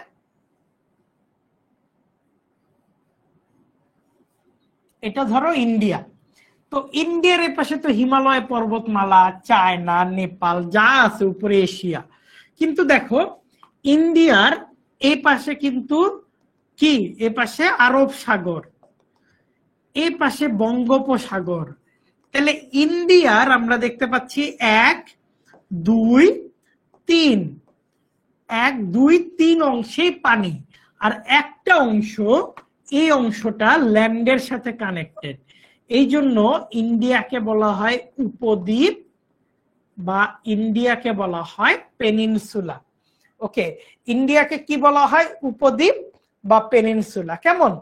ওকে, শোনো, আজকের ক্লাসটার কিন্তু একটা মাস্ট রিভিউ গ্রুপে দিতেই হবে। তোমরা তোমাদের সবার ক্লাসের রিভিউ দিছো, আমার ক্লাসের রিভিউটা না দিলে কেমন না? তো তোমরা আমার একটা ছবি তুলে রাখো, এই যে ম্যাপ আঁকছি উপর পিছনে ইন্ডিয়ার ম্যাপ, তো একটা ছবি তুলে রাখো। তোমরা মাস্ট এই ক্লাসের একটা রিভিউ দিবে। আমি জানি ক্লাসটা খুবই কঠিন, কিন্তু যখন আমরা পুরোপুরি সিলেবাস নিয়ে পড়বো, প্রতিটা টপিকের আলাদা আলাদা ক্লাস করব, আজকে যারা ক্লাসটা করলাম তাদের কাছে তো ওইসব ক্লাস পান্তা ভাত লাগবে। কারণ আজকে আমরা পুরা চ্যাপ্টার দেখতে পাচ্ছি একটা ক্লাসে, আর ওইখানে আমরা পুরা টপিক দেখবো একটা ক্লাসে। তো খুবই ইজি হবে, তাই না? যেমন ইকরা বলছে আরব উপদ্বীপ। দেখো সৌদি আরব বা আরব উপদ্বীপের গঠন অনেকটা এমন, এবং এই পাশটা ল্যান্ডের সাথে কানেক্টেড, এই 3টা পাশ মনে করো সমুদ্রের সাথে কানেক্টেড। এই জন্য এইটাকে মনে করো বলা হয়, এইটাকে বলা হয় মনে করো আরব উপদ্বীপ। ওকে, কোর্সের ক্লাস দ্রুতই শুরু হবে। মাস্টার বুক তৈরি করছি, মাস্টার বুক দ্রুত পেয়ে যাবে। তাসপিয়া মালভূমি রিভিউ দিলে গিফট দিবেন? না আপু, গিফট দিব না, ভালো মতো পড়ানোর চেষ্টা করব। মালভূমিটা তো আমরা অনেক পিছনে ফেলে আসছি। মালভূমিটা হচ্ছে ধরো একটা সমতলের উপর উঁচু একটা সমতল ভূমি থাকলে ওইটা মালভূমি। ধরো তোমার বাসা তো সমতল ভূমি, তোমার বাসার উপর টেবিল একটা উঁচু জিনিস, এবং সেটা হচ্ছে একটা সমতল ভূমি, এবং সেটাকে আমরা মালভূমি হিসেবে উল্লেখ করতে পারি। পেইড ক্লাসগুলো আমরা অক্টোবর মাস থেকে সম্ভবত শুরু করে ফেলবো। হ্যাঁ, অক্টোবর মাস থেকে সম্ভবত শুরু করে ফেলবো। ওকে, পোস্ট দিতে বলছে আমাকে।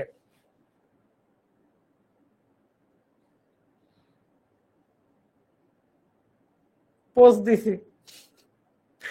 ওকে, ক্লাস আর বেশিক্ষণ হবে না, 15-20 মিনিট আমরা ক্লাস নিব। এরপর ধরো সমভূমি। সমভূমি বিভিন্ন রকমের হইতে পারে। আজকে সবগুলা পড়লে আর কি পড়বো, পোস্ট অ্যাপ্রুভ করব, কোনো সমস্যা না, আমি নিজে অ্যাপ্রুভ করব আজকে পোস্ট। তোমরা যারা যারা পোস্ট দিবা, আমি আজকে নিজে তোমাদের পোস্ট অ্যাপ্রুভ করবো। আমার নিয়ে পোস্ট দিবা, আমি নিজে অ্যাপ্রুভ করব। নিজের একটা ইয়ের ব্যাপার আছে না, পাবলিসিটির ব্যাপার আছে না। আমি তোমাদের মুন্নি বলছে, তমা বলছে, নাবিলা বলছে, আরাব বলছে, সবার পোস্ট অ্যাপ্রুভ করব। তো এখান থেকে আমরা সব পড়বো না, এখান থেকে আমরা বাংলাদেশের ইম্পর্টেন্ট কিছু মালভূমি সম্পর্কে পড়ি। দেখো সমভূমি সম্পর্কে একটু পড়ি। দেখো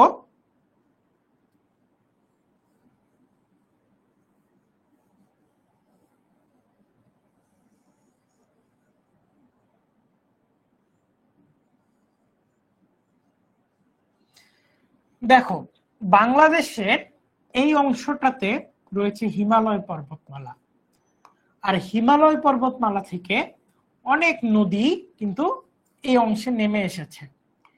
এই নদীগুলো তো বিভিন্ন ক্ষয়িত পদার্থ নিয়ে এই উত্তরবঙ্গে প্রবেশ করে, এবং এই ক্ষয়িত পদার্থগুলো জমাট বেঁধে বেঁধে এক ধরনের সমভূমি তৈরি করে, যে সমভূমিটাকে বলা হয় পলল পাখা।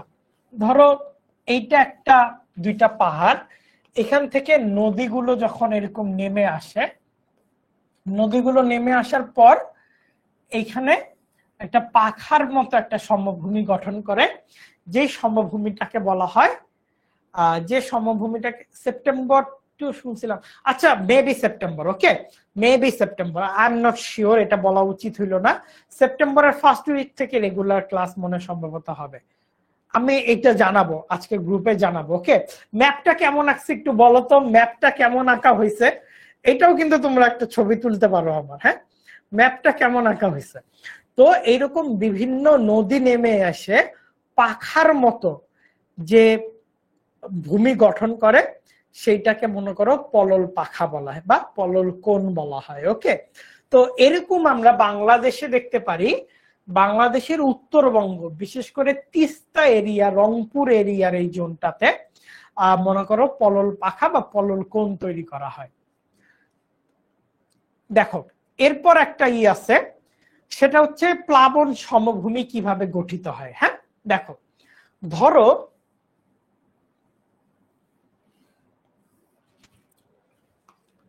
ধরো এইটা একটা নদী, নদীর এখানে পানি এবং বর্ষাকাল আসলো এবং নদীর এই পানি দুই পাশে চলে গেল, বন্যা তৈরি করলো। এবং এই নদীর পানি কিন্তু একলা যাবেন না, বিভিন্ন পদার্থ, কাদা, নুড়ি, মাটি, স্যান্ড, সিল্ট, ক্লে, এগুলা নিয়ে নদীর দুই পাশে প্লাবিত হবে। এবং তখন কি হবে, এই কাদা, সিল্ট, ক্লে গুলো কিন্তু এখানে আস্তে আস্তে জমাট হতে থাকবে। সবচেয়ে ভারী পদার্থগুলো এখানে জমা হবে, সবচেয়ে ভারী পদার্থগুলো গ্র্যাভিটেশনাল ফোর্সের কারণে এই যে ন্যাচারাল লেভি এইখানে জমা হবে। আর হালকা পদার্থগুলো যেমন একদম ক্লে জাতীয় পদার্থগুলো এই নিচে জমা হবে এবং আস্তে আস্তে এই অংশটা কিন্তু উঁচু হতে শুরু করবে। এই উঁচু অংশটাকে আমরা বলি প্লাবন ভূমি। এই যেমন এই প্লাবন ভূমিটাতে মনে করো সবচেয়ে সূক্ষ্ম কণাগুলো জমা হয় জন্য এখানে কিন্তু মনে করো ফসল অনেক ভালো হয়। আর সবচেয়ে ভারী কণাগুলা এইটাকে বলা হচ্ছে ন্যাচারাল লেভি কিংবা বাঁধ, প্রাকৃতিক বাঁধ। এই প্রাকৃতিক বাঁধে, এই ন্যাচারাল লেভি বা প্রাকৃতিক বাঁধে ভারী কণাগুলো জমা হয়। তো আমাকে একটু এখান থেকে বলো যে এখানে আমরা দুইটা বাড়ি দেখতে পারতেছি। ধরো এই বাড়িটার নাম আমি দিলাম এ, এই বাড়িটার নাম আমি দিলাম বি। বলতো কে ঠিক জায়গায় বাড়িটা তৈরি করছে? আজকে এরকম ম্যাপ আঁকা না, আস্তে আস্তে শিখাবো, কেমন আস্তে আস্তে শিখাবো। আজকে তো একটু কঠিন অধ্যায় নিয়ে আলোচনা। হ্যাঁ, বাংলাদেশ একটা প্লাবন সমভূমি না, এটা পুরোপুরি ঠিক না, বাংলাদেশের কিছু অংশ প্লাবন সমভূমি। বলো এ আর বি এর মধ্যে, এ আর বি এর মধ্যে কে ঠিক জায়গায় বাড়িটা তৈরি করছে? এ আর বি এর মধ্যে কে ঠিক জায়গায় বাড়িটা তৈরি করছে? আমাকে একটু জানাও, এ আর বি এর মধ্যে কে ঠিক জায়গায় বাড়িটা তৈরি করছে বলো দেখি। বাংলাদেশ ভাটির দেশ কেন? দুইটা শব্দ আছে, উজান বা ভাটি। উজান, দেখো উজান জিনিসটা কি, যারা উপরে পাহাড়ি অঞ্চলে তারা হচ্ছে উজান।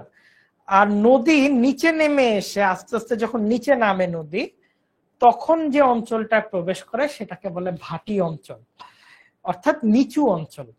প্রত্যেকে বলতেছে বি। এখন দেখাই, এটা ধরো এটা তো নদী, এটা প্লাবন সমভূমি, এটাকে আমি বলছি ন্যাচারাল লেভি বা প্রাকৃতিক বাঁধ, তাই না? আর এটা প্লাবন সমভূমি। মুন্নি আর উর্বা বলছে এ না, রংপুর দিনাজপুর প্লাবন সমভূমি না, পুরোপুরি না, মিম পুরোপুরি না। এ আর বি এর মধ্যে গন্ডগোল। এখন দেখো, ধরো এরকম মেঘ আসলো, মেঘ এসে এরকম বৃষ্টি হইল, এ বাড়িটা করছে প্রাকৃতিক বাঁধের উপর, বি বাড়িটা করছে প্লাবন সমভূমিতে। হ্যাঁ ওকে, এরপর বন্যা তৈরি হইল। এখন দেখো তো কার বাড়ি করার প্ল্যান ঠিক আছে না? আজকে কুইজ হবে না কোনো, তুমি আমাকে যে কুইজ, এই টাইপের কুইজ বলো, কার বাড়ি করার প্ল্যানটা ঠিক আছে? এখন দেখো, যারা প্লাবন সমভূমিতে বাড়ি করছে তারা কিন্তু পারফেক্টলি বাড়িটা করছে এবং এটা বন্যায় ডুবছে না। কারণ যখনই বন্যা তৈরি হচ্ছে, ভারী কণাগুলো এই প্লাবন সমভূমিতে আগেই পড়ে এই পাশটাকে উঁচু করে ফেলছে। আর এই অংশটা তো প্রাকৃতিক বাঁধের চেয়ে নিচে আছে, যার জন্য এই অংশটা আগেই ডুবে যাবে। কেমন? এই জন্য এই অংশটাকে আমরা বলতে পারি যে এই অংশটা কিন্তু ঠিক না। ওকে, একটু দাঁড়াও।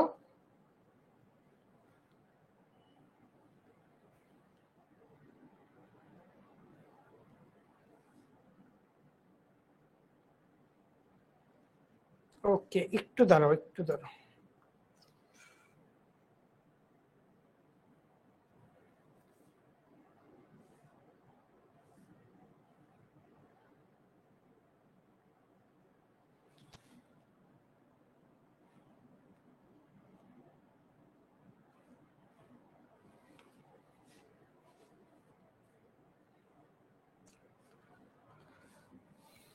ওকে, সরি সরি সরি সরি।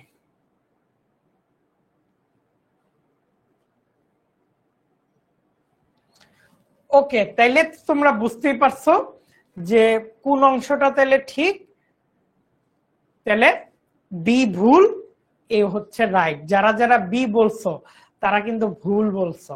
এ হচ্ছে রাইট পজিশন বাড়ি তৈরি করার জন্য।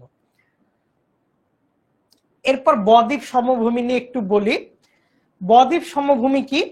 ধরো নদী যখন পাহাড় থেকে নিচে নেমে আসে তখন নদীর অ্যাকচুয়ালি শক্তি কমে যায় এবং নদী পুরো পাহাড় থেকে যে ম্যাটেরিয়ালস কালেক্ট করে নিয়ে আসছিল, ছোট ছোট বালি, কাদা, পাথর, এই সবগুলো নদী যখন সমুদ্রে পড়ে তার আগে নিক্ষেপ করে, নিচে পতিত করে, আর শক্তি থাকে না। এই বিধায় যে ভূমিটা তৈরি হয় সেইটাকে বদ্বীপ অঞ্চল বলে। হ্যাঁ, যে ভূমিটা তৈরি হয় সেটাকে বলে বদ্বীপ অঞ্চল। তাহলে এই যে দেখো বাংলাদেশে যখন নদী এইরকম বিভিন্ন পাহাড়, বিভিন্ন নদী মাটি, কাদা মাটি নিয়ে চলে আসছে এবং যখনই সমুদ্রে পতিত হইছে তখন বিভিন্ন জায়গায় ধরো এরকম বন্যা হয়ে বা বিভিন্ন ভাবে তার সঞ্চিত পদার্থ বা ক্যারিং যে লোড গুলো রয়েছে এই জিনিসগুলো ডাম্প করে একটা গঠন করেছে, একটা ভূমি গঠন করেছে। এই ভূমিটাকে বলে বদ্বীপ সমভূমি। আই হোপ বুঝতে পারছো বদ্বীপ সমভূমি কি। এরপর আমরা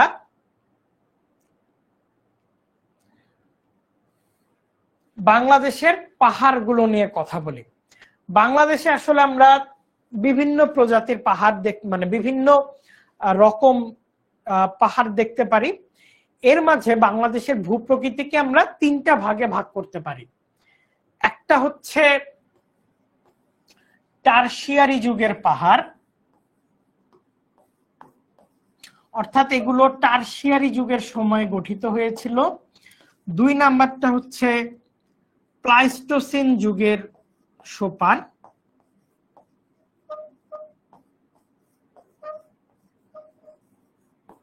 আর তিন নাম্বারটা হচ্ছে সাম্প্রতিক প্লাবন ভূমি।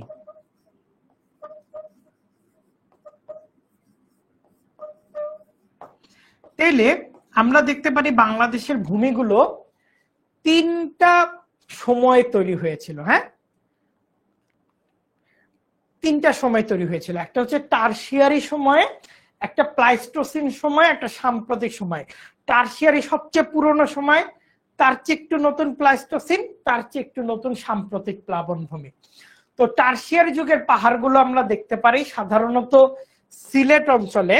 সিলেট অঞ্চলের এই পাহাড়গুলোকে বলে টিলা। চট্টগ্রাম অঞ্চলে আমরা দেখতে পারি, আরেকটা হচ্ছে ত্রিপুরা বা কুমিল্লা অঞ্চলে কিছু পাহাড় আমরা দেখতে পারি।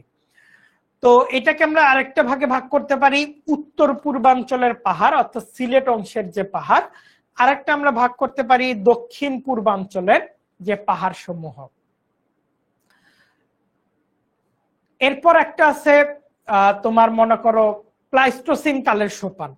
এইখান থেকে কারা কারা বরেন্দ্র ভূমি থেকে কারা কারা জয়েন করছো, মধুপুর গড় থেকে কারা কারা জয়েন করছো?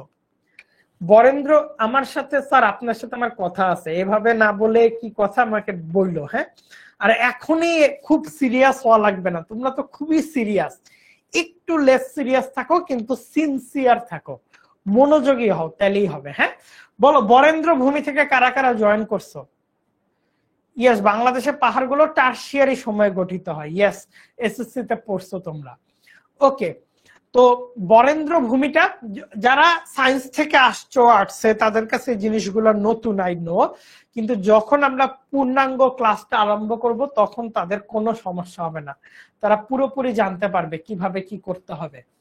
একটা হচ্ছে বরেন্দ্র ভূমি, মধুপুর, লালমাই পাহাড়। বরেন্দ্র ভূমি কোনটা? আমাদের এই যে রাজশাহী অঞ্চল, নওগাঁ অঞ্চল, এটা হচ্ছে বরেন্দ্র ভূমি। আর এছাড়া আমাদের যে অঞ্চলগুলো রয়েছে, ময়মনসিংহ অঞ্চল, গাজীপুর অঞ্চল, টাঙ্গাইল অঞ্চল, এগুলোকে আমরা মধুপুর অঞ্চল হিসেবে বলে থাকি। তাহলে বরেন্দ্র ভূমিটা আমরা কি দেখতে পাচ্ছি? টাঙ্গাইল অঞ্চল, গাজীপুর অঞ্চল এবং ময়মনসিংহ। বরেন্দ্র ভূমিটা আমরা রাজশাহী, নওগাঁ অঞ্চল, বগুড়া অঞ্চল, আর মধুপুর অঞ্চলটা আমরা দেখতে পারি টাঙ্গাইল, ময়মনসিংহ, গাজীপুর অঞ্চল। আরেকটা অঞ্চল আছে লালমাই পাহাড়ে। লালমাই পাহাড়টা প্লাইস্টোসিন কালে গঠিত হয়েছিল, যার জন্য বাংলাদেশের সব পাহাড়গুলো টারশিয়ারি সময়ে পড়লেও লালমাই পাহাড়কে আমরা দেখতে পারি প্লাইস্টোসিন কালে গঠিত হয়েছিল। আর এই প্লাইস্টোসিন কালটা কিন্তু বরফে আচ্ছাদিত ছিল, পুরা পৃথিবী কিন্তু তখন বরফে আচ্ছাদিত ছিল। ওকে, তো প্লাইস্টোসিন কালে তো আমরা পড়লামই। এই যে অংশটা দেখতে পাচ্ছ, এটা বরেন্দ্র ভূমি, করতোয়া এবং মহানন্দা নদীর দ্বারা বেষ্টিত, এবং এই রাজশাহী, বগুড়া, জয়পুরহাট, রংপুরের কিছু অঞ্চল, এই অঞ্চলটা নিয়ে অ্যাকচুয়ালি বরেন্দ্র ভূমি গঠিত। আর আরেকটা যেটা দেখতে পাচ্ছ, মধুপুর ভাওয়াল অঞ্চল, এই যে মাঝের অঞ্চলটা মধুপুর ভাওয়ালগড়, এইটা কোন অংশ? এইটা মনে করো ময়মনসিংহ, টাঙ্গাইল, গাজীপুর এবং ঢাকার কিছু অংশ নিয়ে এই মধুপুর আর ভাওয়ালগড়টা গঠিত। হ্যাঁ, জিওগ্রাফিতে অনেক ড্রয়িং করার লাগে অ্যাকচুয়ালি। ওকে, আর লালমাই পাহাড়টা কুমিল্লা শহরে অবস্থিত। কুমিল্লা থেকে অনেকেই হয়তো দেখতেছো, লালমাই পাহাড়টা কুমিল্লা শহরে অবস্থিত। এই যে লাল রঙের মাটি, ইভেন বগুড়া থেকে যারা দেখতে পাচ্ছ তারাও কিন্তু দেখবা বগুড়া, গাজীপুর এই অঞ্চলের মাটিও কিন্তু অনেকটা লাল এবং হলদেটে মাটি, তাই না? বলো। ওকে, আর সাম্প্রতিক প্লাবন ভূমি, এই যে যেটা আরাফ বলল সাম্প্রতিক প্লাবন ভূমি, এইটাকে বাংলাদেশে আরো ভাগে ভাগ করা যায়। ত্রিপুরা, সিলেট, পিডমন্ট, গঙ্গা, ব্রহ্মপুত্র, এগুলা সবগুলা নিয়ে আমরা আমাদের ক্লাসে বিস্তারিত আলাপ করব। পৃথিবী যদি আগে বরফ দিয়ে ঢাকা ছিল, তাহলে পৃথিবীর বরফ এখন এত কমে গেল কেন? কেননা পৃথিবীতে বিভিন্ন সময় জলবায়ু পরিবর্তন হয়েছে। হ্যাঁ, এই বিভিন্ন সময় জলবায়ু পরিবর্তনের কারণে পৃথিবীর ইগুলো মনে করো বরফগুলো গলে সমুদ্রের পানিতে পরিণত হয়েছে। স্যার ড্রয়িং এখানে কিন্তু শিখাবো, হ্যাঁ, কিন্তু এই যে আমি যেগুলো ড্রয়িং করলাম না আজকে, এগুলো তোমাদের খাতায় নোট করতে হবে। তোমরা আমাকে বলো তো কে কে আমার সাথে ড্রয়িং গুলা করছো, বলো। তো এইটা পুরোপুরি বাংলাদেশের ম্যাপ। আমরা এখানে মোটামুটি ভূপ্রকৃতি আলাপ করলাম এবং ভবিষ্যতে আমরা বাংলাদেশের ম্যাপটা আঁকা শিখবো। তোমরা আমাকে বলো কে কে, আমিও তো আজকে ম্যাপ আঁকলাম, কে কে আমার সাথে একটা ম্যাপ আঁকছো? তোমাদের নোটে কে কে ম্যাপ আঁকছো? কেউ কি আঁকছো ম্যাপ? না, গ্লোবাল ওয়ার্মিং এর জন্য না, পুরোপুরি মিন, এটাকে বলে মিলানকোভিচ সাইকেল। একটু কঠিন বিষয়, এটা নিয়ে অন্যদিন আলাপ করবো। তোমরা বলো তো, এই যে আমি আজকে বিভিন্ন পর্বতের চিত্র আঁকলাম, তোমরা কে কে চিত্রগুলো আঁকছো? যদি কেউ না এঁকে থাকো, না গ্লোবাল ওয়ার্মিং এর জন্য না, কেন? এটা প্লাইস্টোসিন যুগের বরফ গলছে আজকে থেকে 25 লক্ষ বছর আগে, তখন কি ইন্ডাস্ট্রি ছিল গ্লোবাল ওয়ার্মিং বাড়বে? তোমরা আমাকে বলো তো। আচ্ছা, এনিওয়ে বলো কে কে আমার সাথে সাথে আঁকছো? আমি একটা করছি, আমি আঁকছি ভাইয়া, ভেরি গুড। নাবিলা করি নাই, তবে পারবো এগুলো আর্ট করতে। না মায়া, এগুলা প্র্যাকটিস করতে হবে, পারবো বলে কিছু নাই, পারবো বলে এখন করব না এটা কিছুই নাই। বিশ্বাস করো, আমাদের উপর একটু বিশ্বাস রাখো। আঁকি নাই আজকে, খালি বুঝলাম, কিন্তু আঁকতে হবে। কিন্তু না আঁকলে পরবর্তীতে দেখবা প্র্যাকটিস করা হবে না। এই যে সময়টুকু যে দিচ্ছ, এই সময়টুকু পূর্ণাঙ্গ ভাবে দিবা, কেমন? ওকে, জানি আমি বেশিরভাগই করে নাই, 90%ই করে নাই, কিন্তু পরের যখন আমরা মেইন ক্লাসগুলো নিব তখন থেকে কিন্তু আমাদের ম্যাপগুলো আঁকতে হবে, কেমন? ওকে, তো আজকে এ পর্যন্তই থাক। তো তোমরা ক্লাসের রিভিউ দিয়ে নিও। খুবই কঠিন একটা অধ্যায় নিয়ে আমরা আলোচনা করলাম, কিন্তু এই অধ্যায়টাকে আমরা 5টা ক্লাসে ভাগ করছি। মানে এরকম আমরা 5 দিন এই ছোট ছোট জিনিসগুলোই বুঝাবো, আরো ডিটেইলে বুঝাবো, আরো বেশি করে বুঝাবো। সেই 5 দিন আমরা পুরোপুরি জানতে পারবো এই অধ্যায়টা নিয়ে। তো চিন্তা করার কোনো কারণ নেই, আমরা খুবই দ্রুত আমাদের ক্লাস শুরু করছি। তো আজকে এ পর্যন্তই থাকুক। তোমরা অবশ্যই ক্লাসের রিভিউটা দিবে এবং তোমাদের বন্ধুদের বলবে আমাদের ইকোনমিক্স জিওগ্রাফি কোর্সে ভর্তি হয়ে যেতে। হ্যাঁ ভাইয়া, এখন আর রাখতে ভালো লাগে না, বরফ গলার কারণে পৃথিবী হ্যাঁ পানির নিচে চলে গিয়েছিল। আমি তো এই যে মাইশা যে কথাটা বললো না, বরফ গলার কারণে পানির নিচে চলে গিয়েছিল, আমি তো এটার সাথে অনেকটা নূহ আলাইহিস সালামের সময়কার বরফ গলার তুলনা করি অনেকটা। এনিওয়ে, সেগুলো নিয়ে পরে আরেকদিন আলাপ করব ইনশাল্লাহ। পরের দিন থেকে অবশ্যই আমি যা আঁকবো, যে ম্যাপ আঁকবো, যে ডায়াগ্রাম আঁকবো, সবকিছু তোমাদের আঁকতে হবে খাতায়। তোমরা আমাকে কথা দিবা সবকিছু আঁকবা, তাইলেই আমরা প্রপারলি ক্লাসটা করতে পারবো। তো আজকের মতো এখানেই আমরা বিদায় নিচ্ছি। পরবর্তীতে আমরা পুরো ক্লাস নিয়ে হাজির হব। এরকম নানা ম্যাপ আঁকা শিখবো, Teesta fan, Barind tract, Brahmaputra Jamuna flood plain, Sylhet depression, tidal delta, Ganges delta, coastal plain, সবগুলো নিয়ে আমরা জানতে চেষ্টা করব। তো আজকের মতো এখানেই শেষ, দেখা হবে পরবর্তী ক্লাসে। আমি আল রাব্বি সিমাস এখানে বিদায় নিচ্ছি। আসসালামু আলাইকুম।